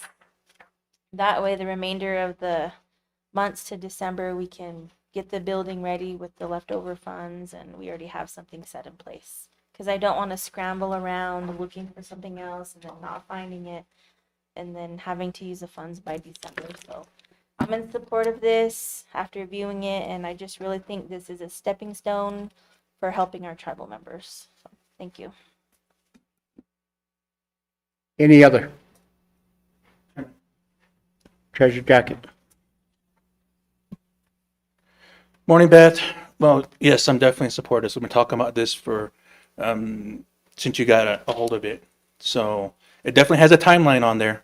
It's by the end of this month, and as myself and Councilwoman Knight, we sat in this meeting with these grant funders. They said, you got to spend it. You got to do something with it. We're telling you, we're pushing you. And not only that, talking with resources in Denver, they're there. They want to come down and help us. We never had. They didn't know who to get in contact here with behavioral health.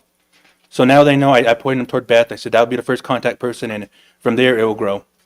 So there is help for this. There are people outside who are looking at us and saying and wanting to know what we're going to do with those opioid funds.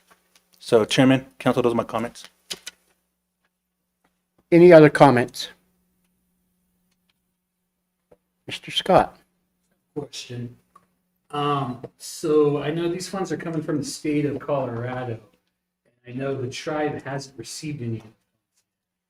When would the tribe expect to receive the funds to purchase this land? Just because right now, cash management wise, we don't have enough funds just sitting out there to purchase a house and get reimbursed later. So has that been discussed with the state? where the 1.5 million is and when will it, you expect to get it?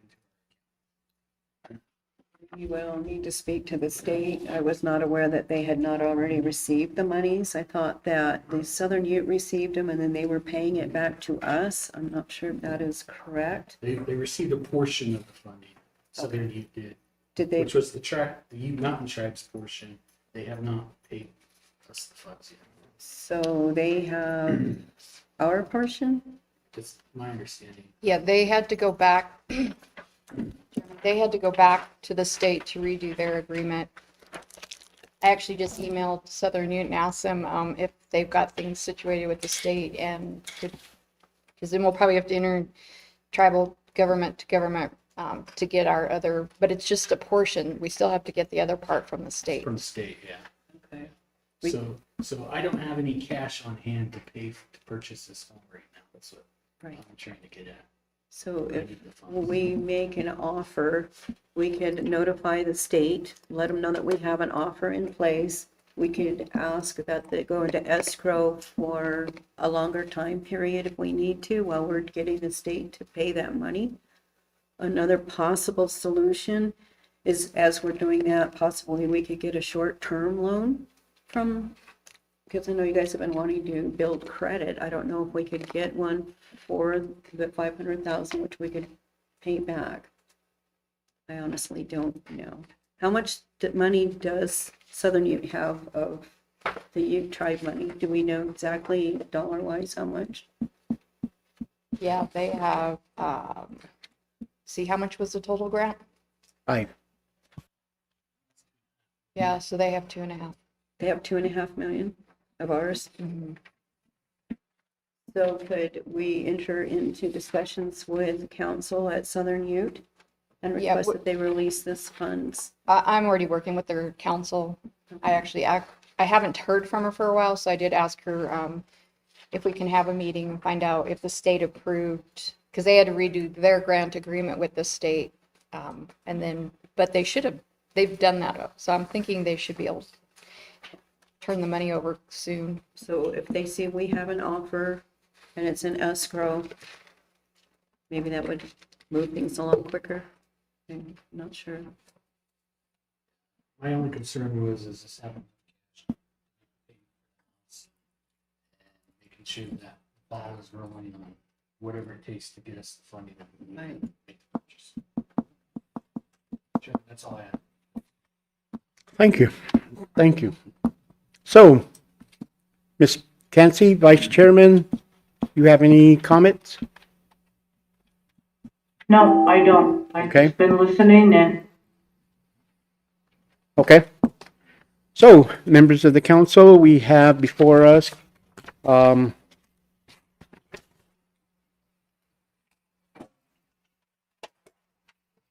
a resolution with the time frame on it. Treasurer Jacket, am I hearing you correct? We have till the end of the month to utilize this money? Chairman, end of the year. End of the year. Okay, great.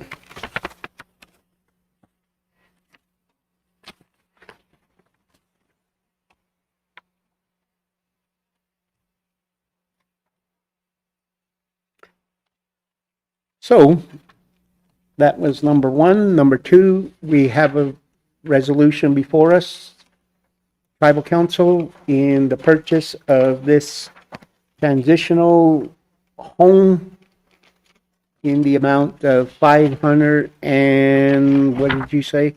Is it up to 525? Because Five- that's what they up- have it listed. To $525,000. I would offer less and see if they accept less first.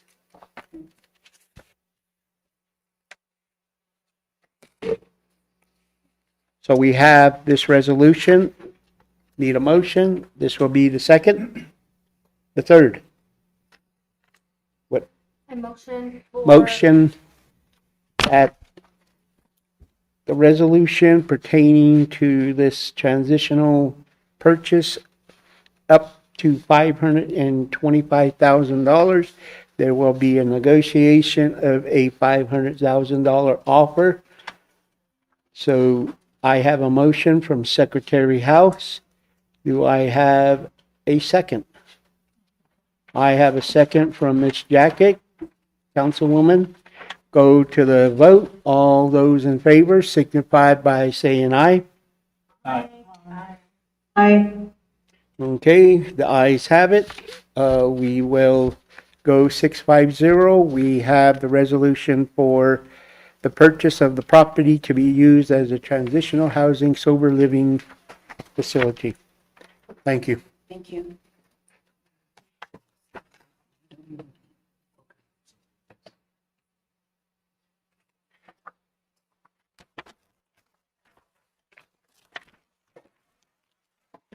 Okay.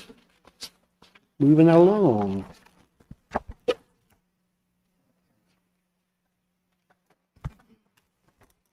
Miss BIA, Morning, sir. Morning, Tribal good Council. morning.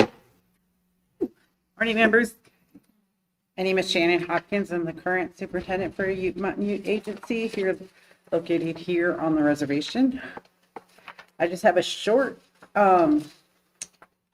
report this morning. For your Pinecrest Ranch, I sent an email with the process to start to put it in trust. I also CC'd Morgan, so Morgan also has that process. And then for the Chief Ignacio Justice Center, I'm still helping them. We defined a process for after hours and weekends for plumbing and electrical, because that's what they seem to be having the most trouble with. I worked with a contracting officer out of Northwest Portland area who can write those service agreements. And I gave them a line of accounting, so they're good to go for as far as any emergencies. We're still working on a long-term solution. She defined a timeline to get the compliance back, or the building back into compliance with building codes and accreditation standards. There was a little bit of a reorg. Bianca Key at District 4 is now in charge of the Justice Center, and she's from Albuquerque, New Mexico. So Chief Benally is only in charge of the police, and this Bianca Key is now in charge of the building. For probate, we have 17 cases with trust assets and 6 cases without trust assets, for a total of 23 total probate cases right now as of Friday. And we have 9 cases that we are waiting on death certificates. Thank you for your Brandy White for assisting us with those death certificates. We have 55 cases awaiting hearing at Office of Hearings. 1 probate was recently scheduled for hearing, so we had 56, now we have 55 waiting for hearing. Since 1984, we have completed 565 probates. And then probates are becoming a hot topic for all of BIA. So the director is adding it to how we get evaluated.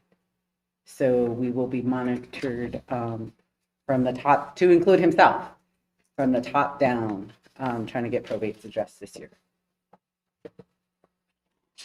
And then Realty, we have ongoing training with TAMS and working with Southwest Realty. They're giving her guidance and assisting us since it's been on, I think, only like since April. So in April will be a year that she's been by herself. So, and she's doing an awesome job. I'm going to go over IMDAs real quick. That's statute 25 CFR part 225. It covers oil and gas, geothermal, and solid mineral agreements. These agreements are called Indian Mineral Development Agreements, not NDAs. Your resolutions need to state IMDAs, please. And the reason I am so strict on it is I do not want companies getting off on a technicality by saying our agency allows them to be called mineral development agreements. No, they're not. According to statute, they are Indian Mineral Development Agreements. I cannot change the past, but I am changing from now until I retire. They will be called to protect the agency and to protect the tribe. We are working on 4 IMDAs, but I just want to go over real quick what a complete package is when turning into us, what we would like. the draft IMDA with the resolution in support, with IMDA in the language in the resolution, not MDA. I would like Indian to quit being taken out.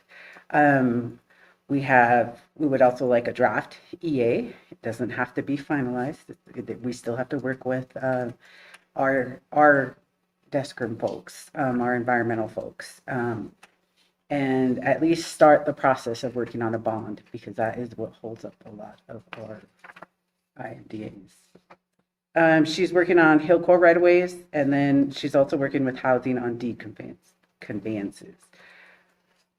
We went through all our files, and we identified 112 boxes of old probate and realty files that can go to AIR, along with some natural resources. Some of these files date back to 1932. And AIR has not been taking files, but when I showed them how long our files have been sitting here, they want them. They don't want, I said, if we're lucky, nothing ever happened to these records, but if they ever got burned or whatever, we'd be as well. So, yeah, we're going to get those sent. One important change that the CDIBs for descendants, we don't hardly do the CDIBs for descendants, and I finally was going to sign off on one because I think we had a newborn baby, and it said something about the wording they had was an enrolled member's child or something like that, and I said, well, can we identify them as a descendant? And I was like, there's no reason why we can't. I said, can we look at their constitution? I know that in previous tribal council meetings, you guys always say descendants. I said, maybe that's the word. And there's a reason why it was in your constitution. So I told him, I said, let's identify them as a descendant. I said, because the common person is not going to know the way that it was, the way they tried to spell it out. They got real wordy with it. And I just said, no, just put descendant. And because they're not going to know that they're less than half. No one's going to know that unless they have your constitution with them. So we did get that changed, and I had her work with Brandy to make sure that it was the correct verbiage. So that's the big change on the CDIBs. So I did look up our deaths just because you had a question about it. And from what I have that I could gather, there's 680, there was 80, now there's 81 to include the latest White Mesa elder, and sorry for that family's loss. So there's 681 deaths total. And as of right now, there are 2,019 enrolled members as of 1/16/26. And then for our 638 grants, which again, thank you to Patrick and Ron, for your fiscal 25 money that came in once we reopened, we got $111,383. That's sitting at ISD. I worked with Patrick, and then we have all the budgets, resolutions, everything we need. And then for your fiscal 26 money, that totals $1,620,704. Sorry about that. So those PRs are completed and with budgets and resolutions. And they're sitting at the regional office getting ready to be awarded. And I did ask about those last week. She said she would get to them this week, if not this week, next week for sure. And the Helitack building, I did let Miss Bernadette Cuthard know that Ronalee Birdsville will be fielding all questions since she's our level 2 awarding official that is willing to help after George Rutherford left. And as of this morning, I found out that Mr. Hickman's detail ended, and we have Mr. Daniel Galvin, who is going to be our acting regional director. I don't know for how long, but he is identified as the Special Assistance Office of the Deputy Bureau Director, Field Operations. So I don't know how long he'll be here, but he did start this morning. We were told that on Friday at 3:00 in the afternoon. So, and then finally, for your liquor sales, I did ask our solicitors what you would need, and I asked them to put it in writing because I said I don't want to forget.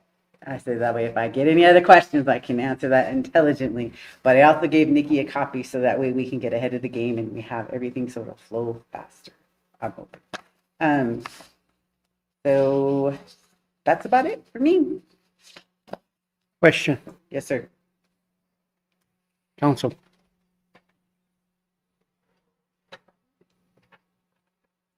Ms. Kenzie, question?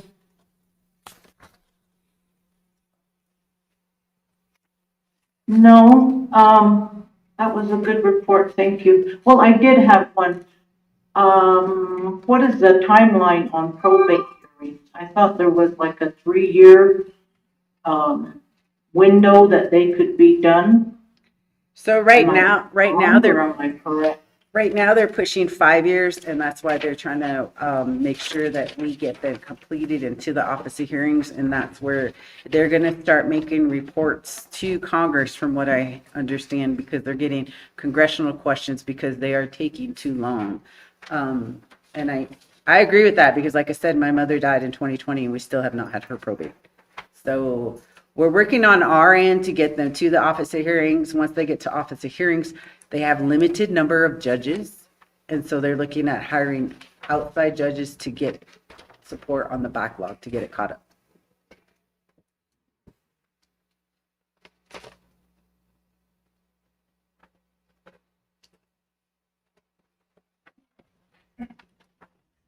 Okay.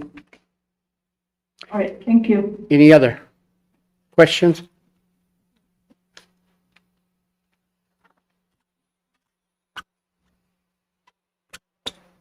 Hearing, seeing none, I think you are Thank you. done. Thank you. Thank you, ma'am. We'll still have Yes. our conversations and meetings. Thank you. Okay, at this time, I am going to go to our tribal council updates. Tribal council, Ms. Knight. Good afternoon, Toyac members, community staff, animals, everybody. So since our last council meeting, Thursday, January 8th, I attended our water rights meeting in Salt Lake City with Vice Chair Gwen Cansey. It was a meeting, one of the first meetings to start to get going for water rights for White Mesa on the Utah side. It's very informative. The people we met with are very courteous and they seem like they want to help. And it was in attendance with some of our water consultants and Peter Ortego. It seems like a very lengthy project, but it's getting started. So hopefully our water rights for the tribal members in White Mesa will get going. On Friday, January 9th, I attended our monthly WDC meeting with the casino, Farm and Ranch, and Weemanooch. All of the enterprises are doing well. It's a new year, so we just tell them to keep on going and keep improving for the tribal members. On Monday, January 12th, we had an executive council meeting regarding a tribal member and some things happening. So we're really trying to look out for our safety of all of our tribal members on both sides. So just keep looking out for updates, and we're trying to help everybody that's our job, to help the tribal members in the tribe. On January 15th, myself, Secretary House, and Councilwoman Jacket, we attended Denver. We went to the Capitol for the State of the State address. Mr. Governor Polis's last address, as this is his last term. I was just very disappointed to hear he didn't have anything to say about any of the tribes or any work that he did in his tenure there. But, we got to show the people in the General Assembly that the tribes are there to support, because we need that support back. On Friday the 16th, we went to the Capitol again. The tribes, the Southern Ute and Ute Mountain, had our own speech to give to the General Assembly. And I just want to say, Marilyn, you did a great job. We're very proud of you. You did really great on your speech representing the Ute Mountain Ute tribe. So it was good to see all the senators up there. We do have our local Montezuma County, Durango areas senators that we did meet, and it was good to see everybody. On Saturday, I attended the youth powwow in Ignacio. It was really good to see a lot of our Weenuchu over there, you know, representing Toyac and them being head drum and head staff. So it was really good to support the youth as they're getting out there learning how to powwow. So it was a good turnout. I want to thank Elise Red and her staff at Ignacio for the courtesy, and it was a really fun powwow seeing the youth. With that, thank you. You know, let's all be courteous to each other as tribal members. We always say this. I know I'm not your parent, your mom or your dad, grandma, grandpa, but as a tribal representative, we do need to get along with each other. We're a small community, a small tribe, and we just need to support and give that care and love to one another. So with that, thank you for listening. Have a good day. Koyak.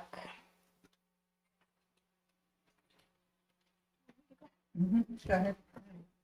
Okay, since the chairman stepped out, I'll go ahead and over. Thank you, Councilwoman Knight. Next is Secretary House. Thank you, Vice Chairman Gwen. Hello, everybody. Thank you for tuning in today. I just want to say that it's a good day today, and I'm going to start my report on January 5th. I attended the grocery store opening, which was held at the Nuchu Market. It was a good day that day because we opened up our market. It's been in the works for a very long time. We've been talking about it for some years now, so it was good to see that what we talked about and put so much work into actually opened its doors. And it's a work in progress. Don't think that it's gonna stay like that forever. There's a lot of potential in it, a lot of work, more work that needs to be done, but it's a good store. It has your basic needs in there, so you don't have to go all the way to Cortez, and it's convenient. It's right across the road, a couple of minutes from any of our houses. So it's a good store to get your needs at. On January 6th, I attended the executive meeting we had. Council shared updates and what we were doing that week. We also addressed some issues that the community was going through. On January 7th, I attended a tribal transportation safety plan meeting. That meeting was put together by Planning and Development. I want to say thank you, Brandon Adams, for putting that together. There was a lot of need for that. Addressed some of the issues that we see with our roads in Toyac. A big topic was the intersection where we had seen the accident, I believe maybe a year and a half ago, of the school bus that collided with another vehicle. So that was a big topic. We just want to make sure that all of our roads are safe in Toyac. You know, we travel them every single day for work and what we need to do. So we want to make sure that those roads are safe for everybody who travels, our employees, our children, and ourselves.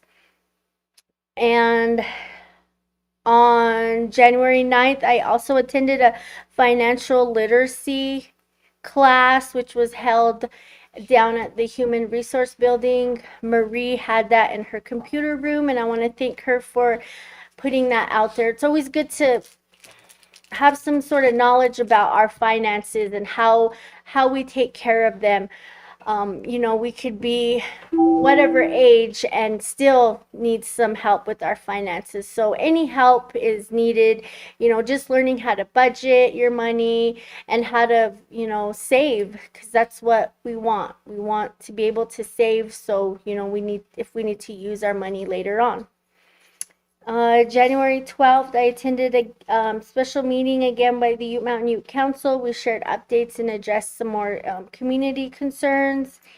And on January 13th, I read the chairman's announcements, gave updates on what's coming into our community and the important dates we need to remember.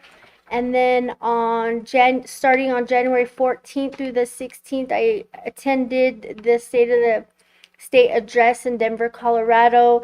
I attended with Councilwoman Knight and Councilwoman Jacket, and we attended. We listened to Governor Polis's address. Again, a little bit of concern. There was hardly any mention for Ute Mountain. You know, we want to have good relationships with our senators and our governors, and you know, having that good open relationship, that's how we meet the needs of the people and we work together. So it was a little concerning about that. And then January 16th, I gave my State of the State address to the Colorado General Assembly. I want to say that I do appreciate the support that my fellow councilwomen showed me. The staff was amazing to us. They always are when we come. The CCIA ladies are amazing. Carl's amazing. And I just want to say that, you know, it's a good time to address, you know, what our tribe's needs are. So that was a good opportunity. I didn't make it to the White Mesa Round Dance on the 16th, but I and myself, Gwen Cansey, we sponsored some of that, so I really hope that it was, you know, a good turnout and everybody had fun at that round dance. And yesterday, the 19th, was Martin Luther King Jr. I just wanted to touch on a little bit of that. You know, we've heard the speech he gave so many years ago, and I just want to let everybody know, you know, things happen when you dream and when you have goals, and it's very important, you know, not to stop dreaming and to keep striving for your very best. And goals, you know, we all have them, whether we say them out loud or in our head, but keep striving for the best, you know, things. And as I said, things start with that dream. And as Martin Luther King Jr. had that in his mind, that he had a dream for a better future. So I'll encourage you to have that dream for a better future, not only for our community, but for yourself and your family. Think about what your family's needs are and strive for the very best for them, because all of our families are important to us. And therefore, you know, we watch out for our actions and everything, because we love our family. We want to see good things. We work hard for our families. And that concludes my report today. I just want to send my condolences to the families who have lost their loved ones this month. It's a very hard time to lose your loved ones, especially when we're starting a new year. But just to let you know, your families in my thoughts and my prayers, and also the community. We've had a lot of community events happen that are very sad to see, you know, and we can throw that blame here and there and everywhere, but I just want to make sure that the community also understands that. Think about what's important to you. Think about your families before you make that decision to react. You know, I know we all want to react, especially when it has to do with, you know, something being said about ourselves and our character and our children or our families. But think about your actions before you do it. You know, think about the effects that it could have on things that you hold near to your heart. Think about that and make the best decisions that you possibly can for yourself and for your families, because your loved ones are looking at you, your children are looking at you, and that's what we strive to, also to be good parents to our children and be, you know, an active, good community member. So with that, I want to thank you. I wish you a good day and a good evening, and may God bless you and your families to way out. Thank you.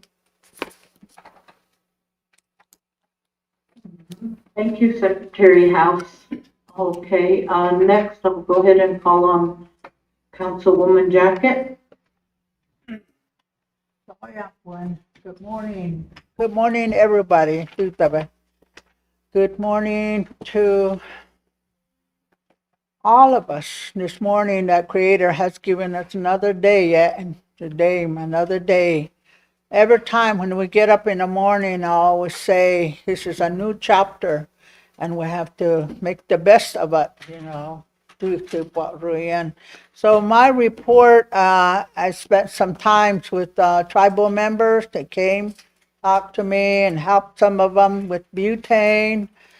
Then we met few the executive sessions. We got together as a council and talk about what's going on in the community. You know, we, as a council, we are really concerned that well, all of us, we have a reason to be here, you know, for the community as whole. And it's kind of challenging. Sometimes it's really challenging because we want the best for everybody. So we do what we can to provide that so that everybody be safe. So that's what we talked about through our sessions, executive sessions, and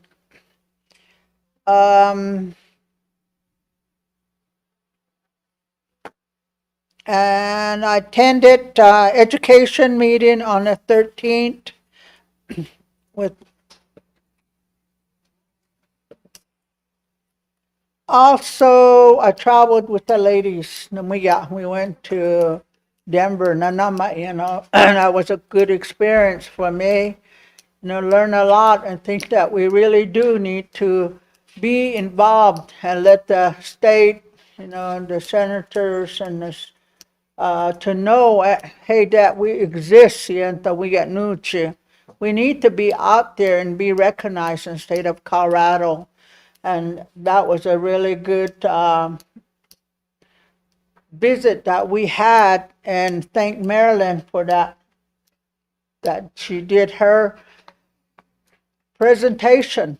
That was well written presentation that she did for all of us. She talked for all of us, say why and do I and that she was able to do that. And also I went to funeral yesterday too, to the elder in White Mesa. And you know, we really have to think about our elders. That's really important that we knew non-puchimuga, you know, they're leaving us. They all have the knowledge and the wisdom there, and they're taking it. We need to spend our time with our elders because they're really important. Take care of our elders, because you know, they need help. They need support. And they really do. You know, they can't. And sometimes they get lonely. So we need to take our time, look at our parents, spend our time and say, Mike, and, you know, help them out the best you can, because they're important. You know, wasun mamasakot na pachpagan you know, they make it long ways. So you know, that's the time that they go on, not when you're young. You know, that's different. That's why I'm saying that young people need to take care of yourself, value your life. It's important. Do you know, make good choices, anyways, you know. The Jiga was you always keep on going. You know, help yourself, because nobody's gonna do that for you, but yourself. The other thing I wanted to talk about too is I went to Walmart, and I like to let you, when the community members, to be aware what happened. You know, I felt like I was being my granddaughter. So when you go to Walmart, you know, be careful, because there are keeping an eye on us natives. See, I feel like I was being profiled, you know, discriminated against because I was a news. And they had to search, you know, look, they were watching me they were just hovering over me when I was buying my stuff. Did you buy this? Did you register this? Did you do, did you scan this and that? And that's what was happening to me there. And I know it happened to one of our family members. You know, sometimes we forget, So I'm just telling you, many tribal members, be careful when you're going up there in Narokaro and make sure that, maybe go through the cash register rather than to, go through that um, to take your, self, for your registering yourself to get out and pay for your stuff.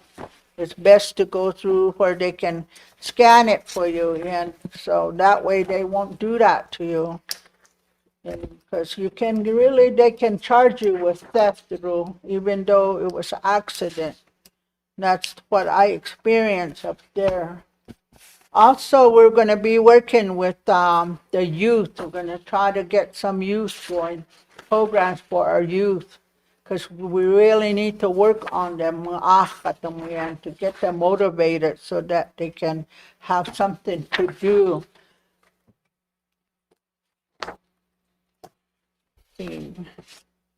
I think that's all I had. So tawayak, for listening. And like I say, we are, as a council, we are really trying our best to do what we can for the community. And we all try to work together as a team when we get in. That's what I like to see, is a working team, not dividing up, but try to work together so that we can solve the issue, the problem that's going on here in our community. And we're looking out for everybody, the best way we can. So if you have anything to concern or have anything to say, come see us. We're here in our offices anytime. Mahabet's always, and we can share that with you guys. That you have question about or concern about. So you guys have a good day. Today, let tomorrow be a good day for you too, and the days ahead. Just put about it. So I'm still helping with propane too. If you need propane, let me know.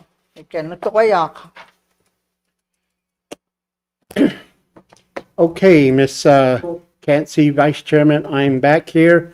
Who's next? Conrad. Okay, Treasurer.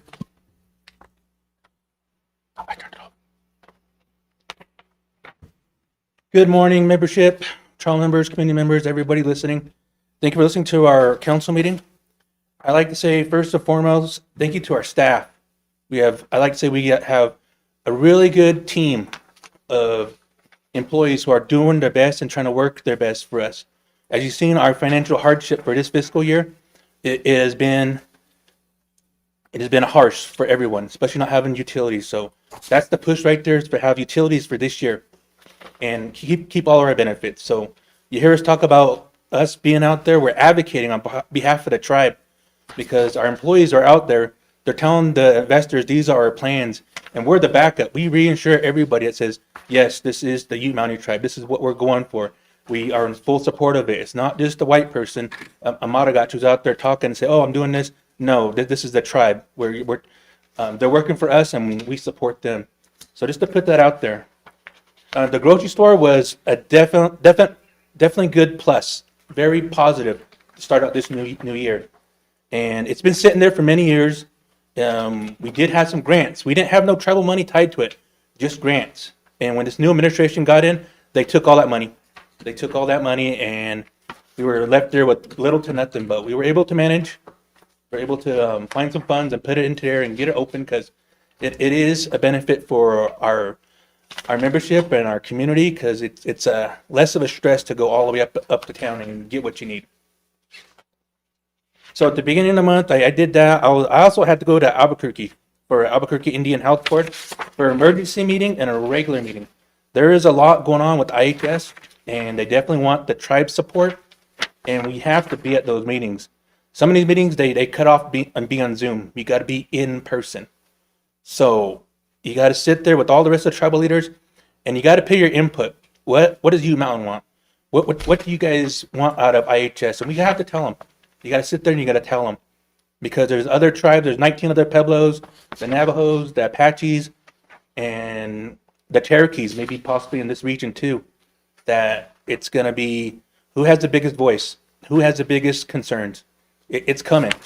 I think this administration is going to do something, might pit us against each other. I hope not, but just some of the things I'm hearing and seeing out there.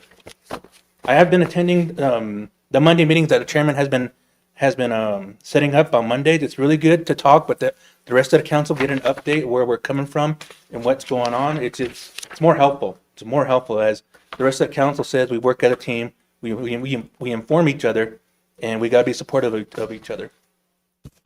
We did have an education meeting too, a little education meeting, and I would like to say, be courteous at the bus stop. The workers that we got there in the morning, they're working over 80 hours a week. If you can, just be courteous, follow the correct signs to park, and watch the kids while they're getting out of the rides, and just be courteous. That's the only bus stop we got right now.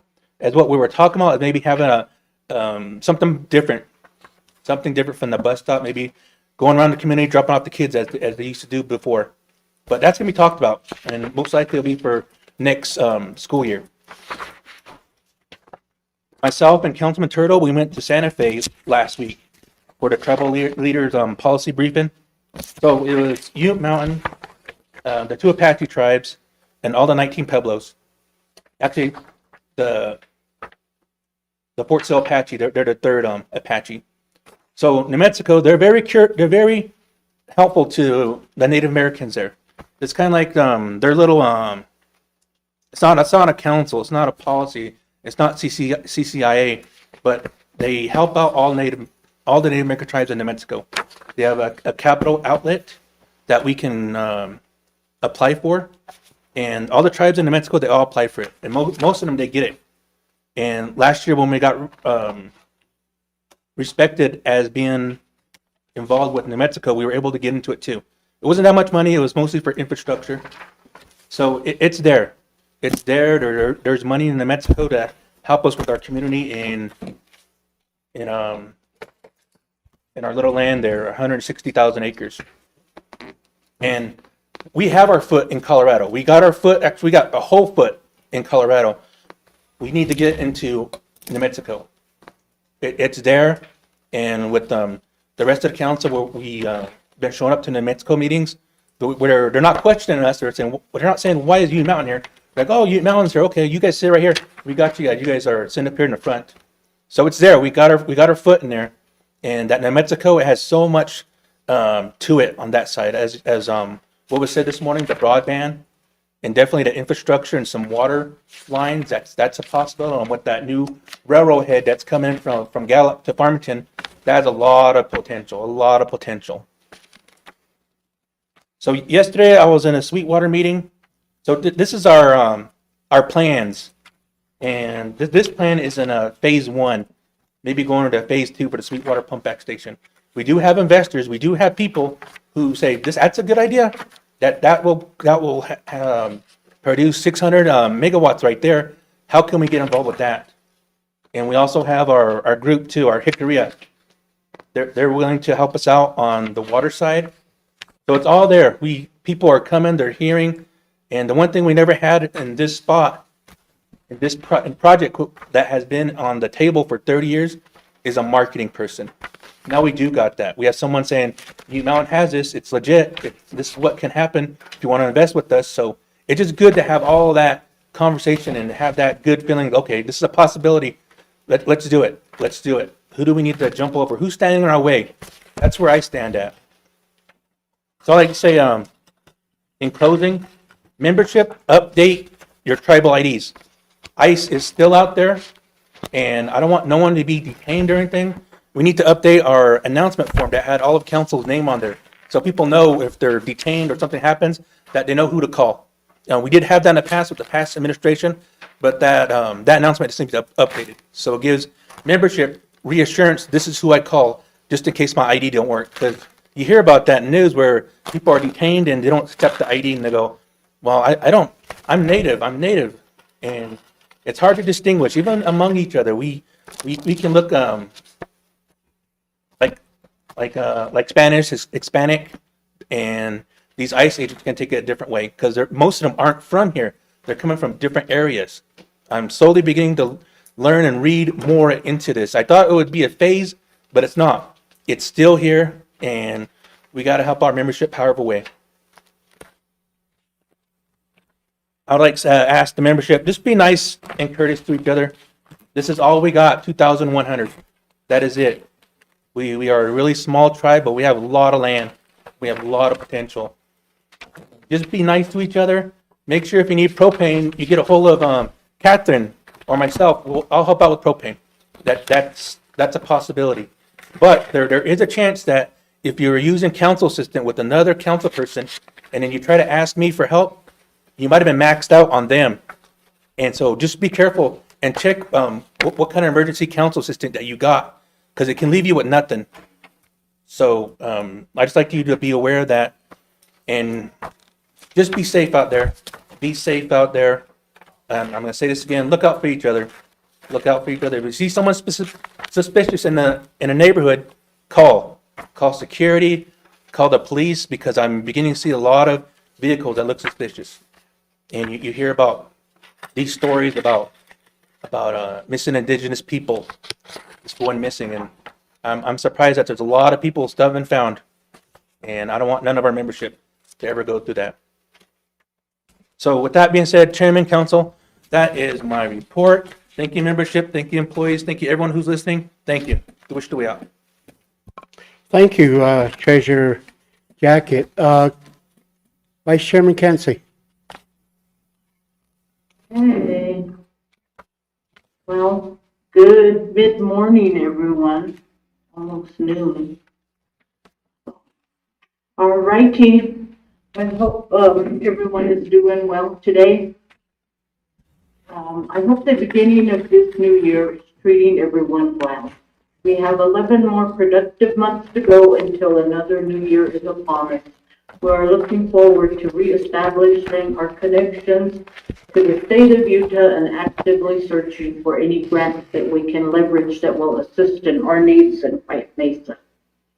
I have started, I've started again to meet with the state of Utah officials, and they will be setting up a meeting here with the administration, bringing a team down from Salt Lake City here in a couple of weeks. So we're going to explore any grants that are open to us and see what we can gather and see what we can apply for, and hopefully that'll help our membership here in White Mesa. So we've been doing that, and I went to the Utah Tribal Leaders meeting in Salt Lake City earlier this month. It was informative, updates from the health, justice, intervention, education fields, and updating on the tribal and state consultation process. And it has come to my attention that our local school district might need to be educated on tribal consultation as well, as they have been asking for a signature, which we cannot do until we get that consultation process done with. So hopefully they'll be reaching out and planning a meeting with us very soon, because there was a deadline of January 31st. So I attended the Utah Water Rights meeting in Salt Lake City. It was a positive meeting, and our team was offered opportunities that would progress our mission very well. Councilwoman Knight was in attendance as well, so was our legal team, and they were very courteous, like Councilwoman Knight stated. They were helpful. They had many suggestions on things that we could do and avenues that we could take to make it a little bit easier. They're the experts. So these water rights are for the White Mesa and Ellen Canyon lands. This would benefit White Mesa with drinking water via a water line from Blanding to White Mesa, and, you know, good quality water, processed water. And then maybe in Ellen Canyon, maybe future economic development out there. We have some beautiful land out there. Majority of it is allotted land, but, you know, anything is possible. So we're looking forward to that. Update, the Shoshonean Language Reunion will be held in Wendover, Nevada. and it will be hosted by the Western Bank of Sony, and that'll be in August, so late summer. So I think that's very informative for a lot of our tribal members to attend, to learn about the heritage and the ancestral ways of our language and where it came from and how it spread between a select number of indigenous tribes in the U.S.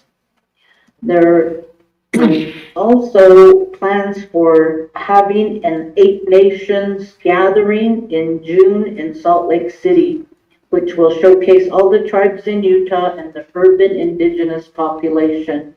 This event is tentatively set to be held at the Smiths Ballpark. And I went to the meeting and they're working on the applications for the sponsorship and vending will be forthcoming. And when they get those out and finish them up, they will send them out and I will provide updates as they become available. White Mesa already has a tent up there, so we'll be showcasing some of our things that we do. I guess Mr. Lehigh had talked with them before, so they were talking about hand game and they were talking about bear dance. So each tribe will have an amount of time to, focus on their tribal things, all the stuff that they have.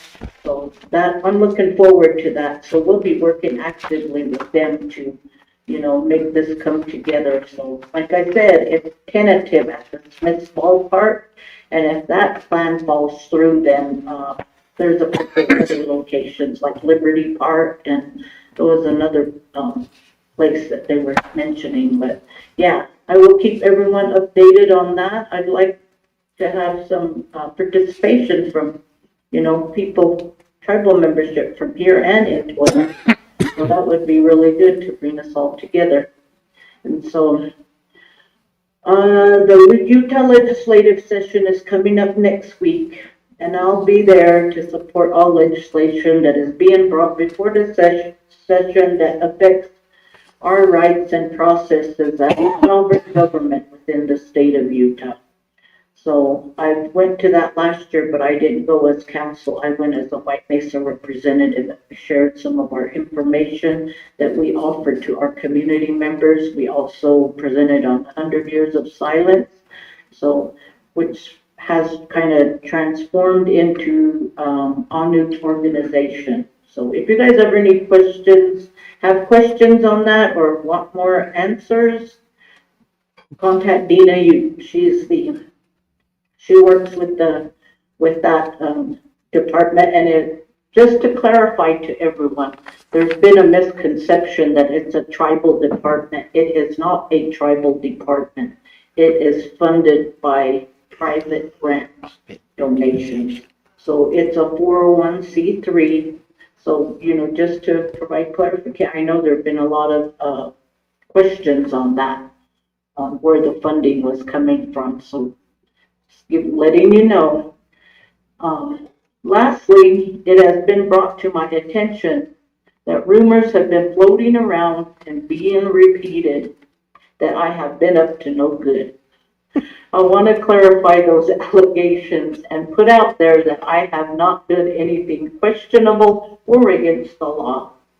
I appreciate all the concern that is put out about my well-being, and I assure you that if I ever was to drive over that center line, I will be honest about it. It has been a long, hard road to be where I am now. Without the alcohol in my life, it is so much better, and I will fight and defend my sobriety as I see fit. And this is it. I don't live in that version of myself anymore. So I would appreciate it if everyone would take that to heart. You gotta give respect to get respect. So thank you. That's my report for today. Well, thank you. Thank you, Vice Chairman Cansey. Thank you, members of the council, in your report. As you look at this tribal council and the organization in itself, there's a lot going on in all different areas, whether it's within the tribal government, within the enterprises, within the tribal membership, within education. There's all types of facet of ongoing movement in many different directions.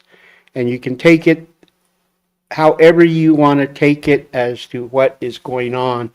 But the fact of the matter is that the tribal council, the Ute Mountain Ute Tribal Council, is working diligently on all the issues and matters that either comes before them or that comes before the Ute Mountain Ute Tribe.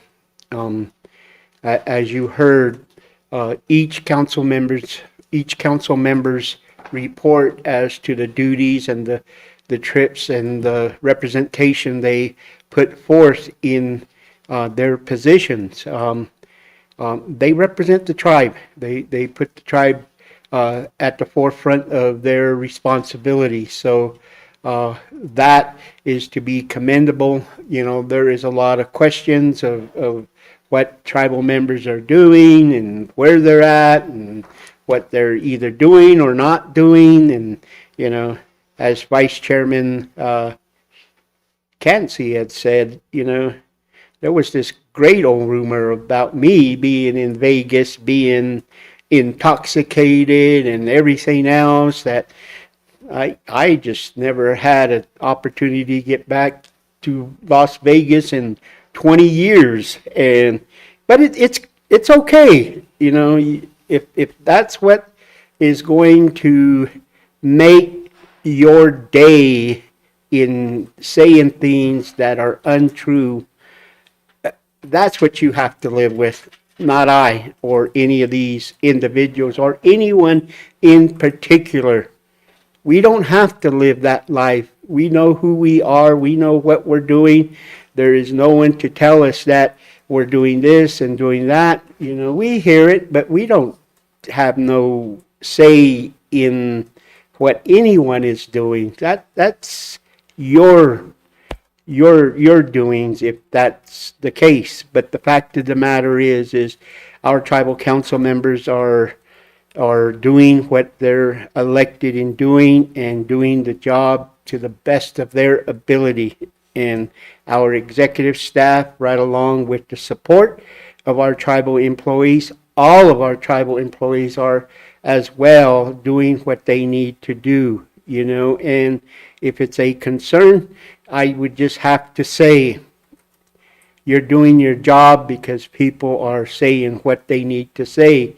But the fact of the matter is continue to keep going in the direction that is going to make an improvement and make changes to the Ute Mountain Ute Tribe. Changes are difficult. As a council member would state, changes are inevitable in what is happening. So with my report, as I have been here within the last 2.5 months in the position of chairmanship, I've been pretty much here at home base, and I have been doing inter-office responsibilities, correspondence, and working with state and federal agencies on the very particular issues that our former chairman had undertaken, and to ensure that what he was working towards, we're still in that mode of closing out or adding on to those endeavors that have been set aside for that very purpose. As the transition had happened, those key components that were of importance is what I'm focusing on at this time. And there's not a lot of travel that's happening with my office, and it's going to continue in that manner. But I will still be working on important issues that come before me in my office. Today is one of those important days where the Colorado Parks and Wildlife Department is hiring a new Colorado Parks and Wildlife director, and as soon as we're finished here, I will jump on to that panel to ensure that we get a director that is going to address and be a part of the tribe, the Southern Ute Tribe, the Ute Mountain Ute Tribe and any other entity as well. So in all that we're doing, I'm working with the BIA superintendent, working with the transition, the fire program, the oil and gas, as she reiterated clearly. I better get that right before I go anywhere with that, because I'm calling it something else. The INDA concern that we're faced with and the negotiations that's ongoing that needs to be really looked upon as to where we're at, because there's some concerns that are happening with that in itself. The Tribal Social Service Department is in a transition of becoming back to the tribe in a form that is going to be acceptable. We have many individuals working on that transition. There has been transition in the behavioral health, Magoon Behavioral Health Program. At this current time, it's in idle with nothing happening, and that is being addressed internally. So just to get information out, the tribe is working in that area as well. The other portion, those that sit on the IHS consortium, health consortium, Cy Riffle had went ahead and submitted FY 2026 or FY 27 priority listings for the FY 2028 priorities, still with the 20% increases in the many different components of the IHS priority. We didn't put in a hot topic, but we will do that as time goes on for the next budget as well. We have been looking and are considering a financial retreat with the treasurer and selecting dates for that. We're also looking at opportunity to have a law enforcement meeting with the tribal liaison, Mr. Turtle, Councilman Turtle, and Vice Chairman Cansey. Dates have not been secured as to having that conversation with law enforcement. Our water resource programs, our water settlement of both the state of Utah and New Mexico is still ongoing, and in Colorado it's still moving forward, and there's a lot of conversations, a lot of documents that have come to us within the last 2 weeks, which is incredibly beneficial to the tribes, but we continue to strive to make changes in our positions under our Colorado water rights settlement. So those are projects that we're continuing to see ongoing, and my conversation with the individuals at that level.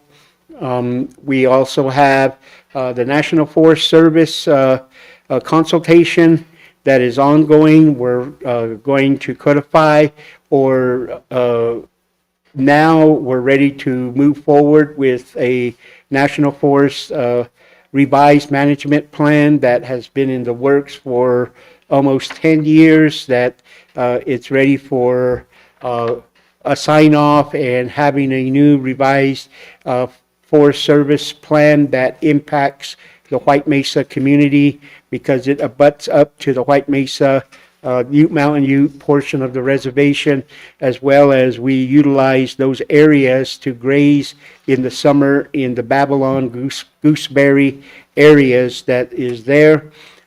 San Juan National Forest as well is coming to us for additional revised management plan. The Gunnison Uncompahgre White River National Forest is also knocking on our doors, and I had taken that up 2 years ago. It's still ongoing. The National Forest Service is looking at the Camp Hale National Monument. It's wanting to include the Northern Ute, Southern Ute, Ute Mountain in its management plan for the monument. There's another ongoing matter that the TEPO office is working with my office, as well as with the San Juan Forest, or not the San Juan Forest, the forest in how am I going to say that? Browns Canyon, north of Alamosa, Colorado. It is a Senator Hickenlooper initiative bill to open that into or turn it over into a wilderness area. We're ongoing. We have scheduled a site visit for the first part of February, a one-day trip with TEPO and Senator Hickenlooper's group, as well as the National Forest Service in that area to address the concerns in the Browns Canyon area that is of question. So we were working on that as well. In what Councilman Treasurer Jacket was indicating, the opportunities and the doors that have been opened up by the ongoing administration, the previous administration, in all of its endeavors. As you see those documents that I sent out, in reading and overviewing those documents, one of the things that I would like to see more included in is in the New Mexico State Water Commission entity, and I believe Leticia is working with our water in New Mexico, as well as Mr. Ortego, our water consultants. That's just one of many projects that they've given us the opportunity to be included in: economic development, educational opportunities, veteran services, senior programs from the state of New Mexico. As I read the documents, are available to tribal members, particularly the veterans portion of what is being offered to the Ute Mountain Ute tribe at the time that maybe we establish a community, but it's still ongoing as well. So come February 5th and 6th, there is going to be an All-American or American Indian Day at the Roundhouse in Santa Fe, New Mexico, which council members will be attending that Indian Day as well. I will be here at the office. I will allow the tribal council members to represent the tribal entity as well. At this current time, Councilman Turtle is in the 57th annual Legislative American Indian Day at Santa Fe, New Mexico. He is representing the Ute Mountain Ute tribe and has a lot of ongoing projects with the New Mexico portion of the reservation and representing the Ute Mountain Ute tribe. Tomorrow, he's going to be in Chandler, Arizona. There is an IHS tribal consultation ongoing, and this is in lieu of our PRC program. It's a purchase care portion of the IHS billing wise. They're taking us out, as Treasurer Jacket has indicated. We are being reorganized, shuffled. That portion of the IHS responsibility, we are going to the Phoenix area along with the Zuni tribe. We're being shifted over to the Phoenix area for PRC issues and matters. I'm hoping that during this reorganization that we continue to stay in the Albuquerque area, but this reorganization from IHS that's coming down from the Health and Human Services Secretary Robert Kennedy Jr. Is really making an impact, not for the better, but confusing health organization, health boards as well. Come February 11th, the Children's Child Care Program is going to be in Washington, D.C. on February 11th. Mr. Janot was supposed to go, but he chose not to because he has other responsibilities. Tawahi will be making a presentation at the National Indian Congress of America on NCIA on February 11th, and it's something that's important to us. But in a nutshell, That's what we have been doing, what I have been doing, working with White Mesa in its Uranium Regulatory Commission permits. We've had our series of meetings with Vice Chairman Cansey. That's going to be ongoing as well as future negotiation with the WAPA entity for the FCC that was supposed to happen tomorrow on the 21st, which has been set back for another date to have that negotiation pertaining to the WAPA line and the Rocky Mountain Power that enters the Ute Mountain Ute Reservation. So those are the types of activity that my office has been doing. Other than that, that will conclude the report that I have for today. Again, tribal members, we appreciate your ability to be a part of the tribal council meeting. We are going to go into executive session. This concludes all of our council meeting. And I forgot, and what I was supposed to do was to read the announcements. Why didn't you remind me, Mr. Janat? You're supposed to be my right-hand man. Yeah. Also announced that we have a new council secretary. We also have a new council secretary by the name of Andre Dale. who? Andre Dale. Andre Dale is the new tribal secretary, first day today, so welcome aboard. Okay, so let me read the announcement as quick as I possibly can, which already has happened. The multipurpose facility had a powwow over the weekend, Saturday, January 17th, 2026. The Pueblo Community College for Higher Education is having a forestry, fire science, spring 2026 classes, Wildland Fire Academy, February 9th to the 14th.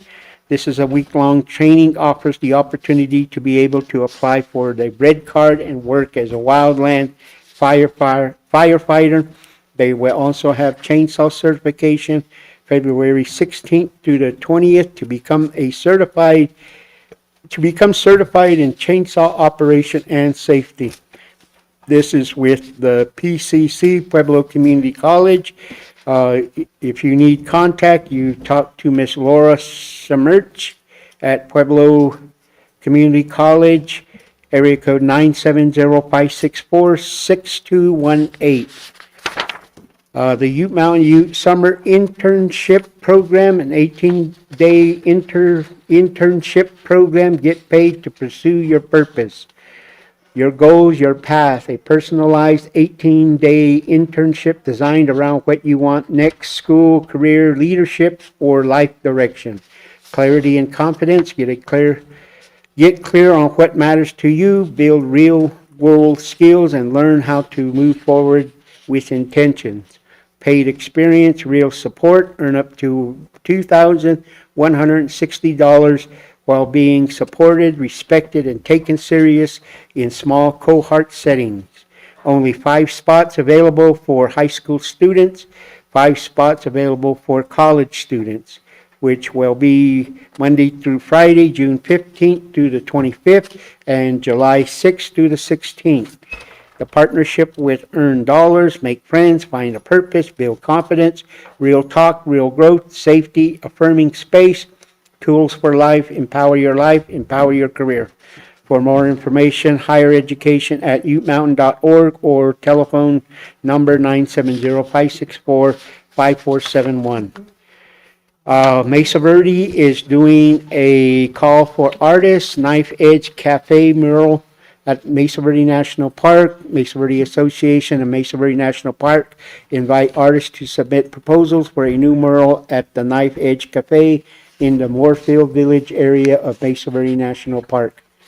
Honoring living connections. Mesa Verde is a homeland to 27 plus Pueblo tribes with enduring cultural ties. The mural celebrates living relationships to land, ancestors, plant, animals, and community. The interior mural will be 576 square feet. Theme of connection, ecology, gathering, and continuing. Individual artist or team encouraged. Submission date, January 31st, 2026. Installation, summer 2026. What this means is that they're looking for artists to do a mural in the restaurant of the Moorefield area, Moorefield Village area. So if there are interested artists, whether you do it yourself or in a team concept, you are called upon to submit a reference or a resume of your willingness to do that. Earn your CDL, get behind the wheel, commercial driver's license training, entry-level driver's training class schedule, January 26th, January 30th, February 23rd, February 27th, March 23rd, March 27th, April 27th, May 1st, May 25th, May 29th, June 22nd, June 26th, Monday through Friday, 12 p.m. to 5 p.m. Class participant must meet the following prerequisites: must have a valid CDL permit, free online, permit prep classes available through PCC. Must hold a current DOT medical card. Cost is $4,500 for a CDL Class A, $1,800 for a CDL Class B. Location is at the PCC Mancos campus. For more information, call PCC or our Ute Mountain Ute Higher Education Department with Miss Lang. What is her number, Mr.? Okay.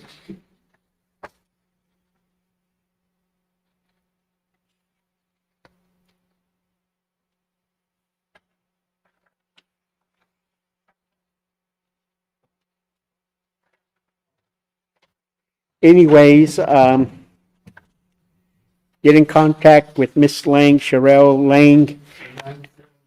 The number is 970-238-0098 if you need further information on the CDL class that is being provided by Pueblo Community College. The Ute Mountain Ute Housing Division, notice to tenants and community members. Housing Division staff will be attending required training January 20th to the 23rd, 2026. During this time, the Housing Division office will remain open, but will be operating with limited staff, which may result in delay in responding to maintenance requests. To help ensure smooth operation, please plan ahead to make housing payments the week prior to or during the last week of the month. Submit any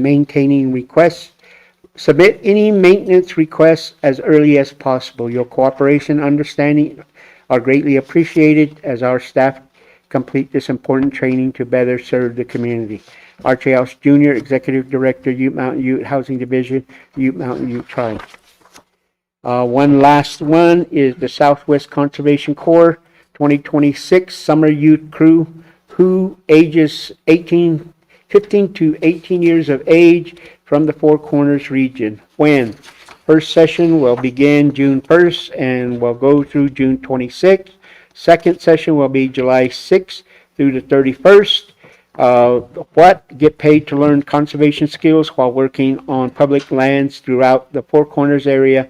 No experience necessary. Why?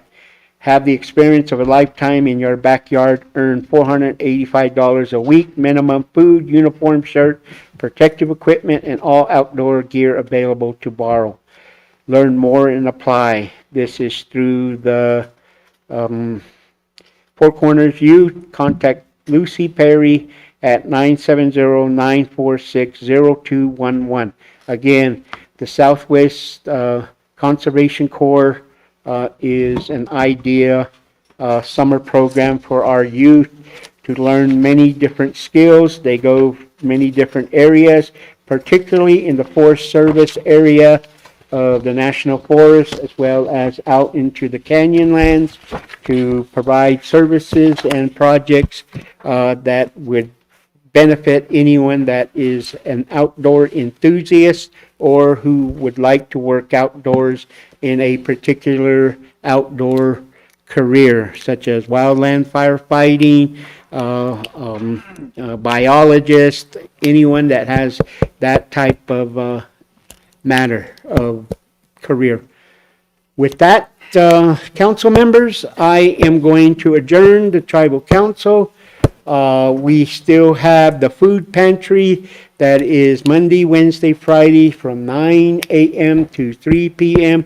Please utilize that food pantry for all your perishable, non-perishable items. It's located at the old security building, west of the WIC, southwest of the WIC office, west of the Ute Mountain Ute Tribal Administrative Office, and east of the Fleet Department office. So utilize that.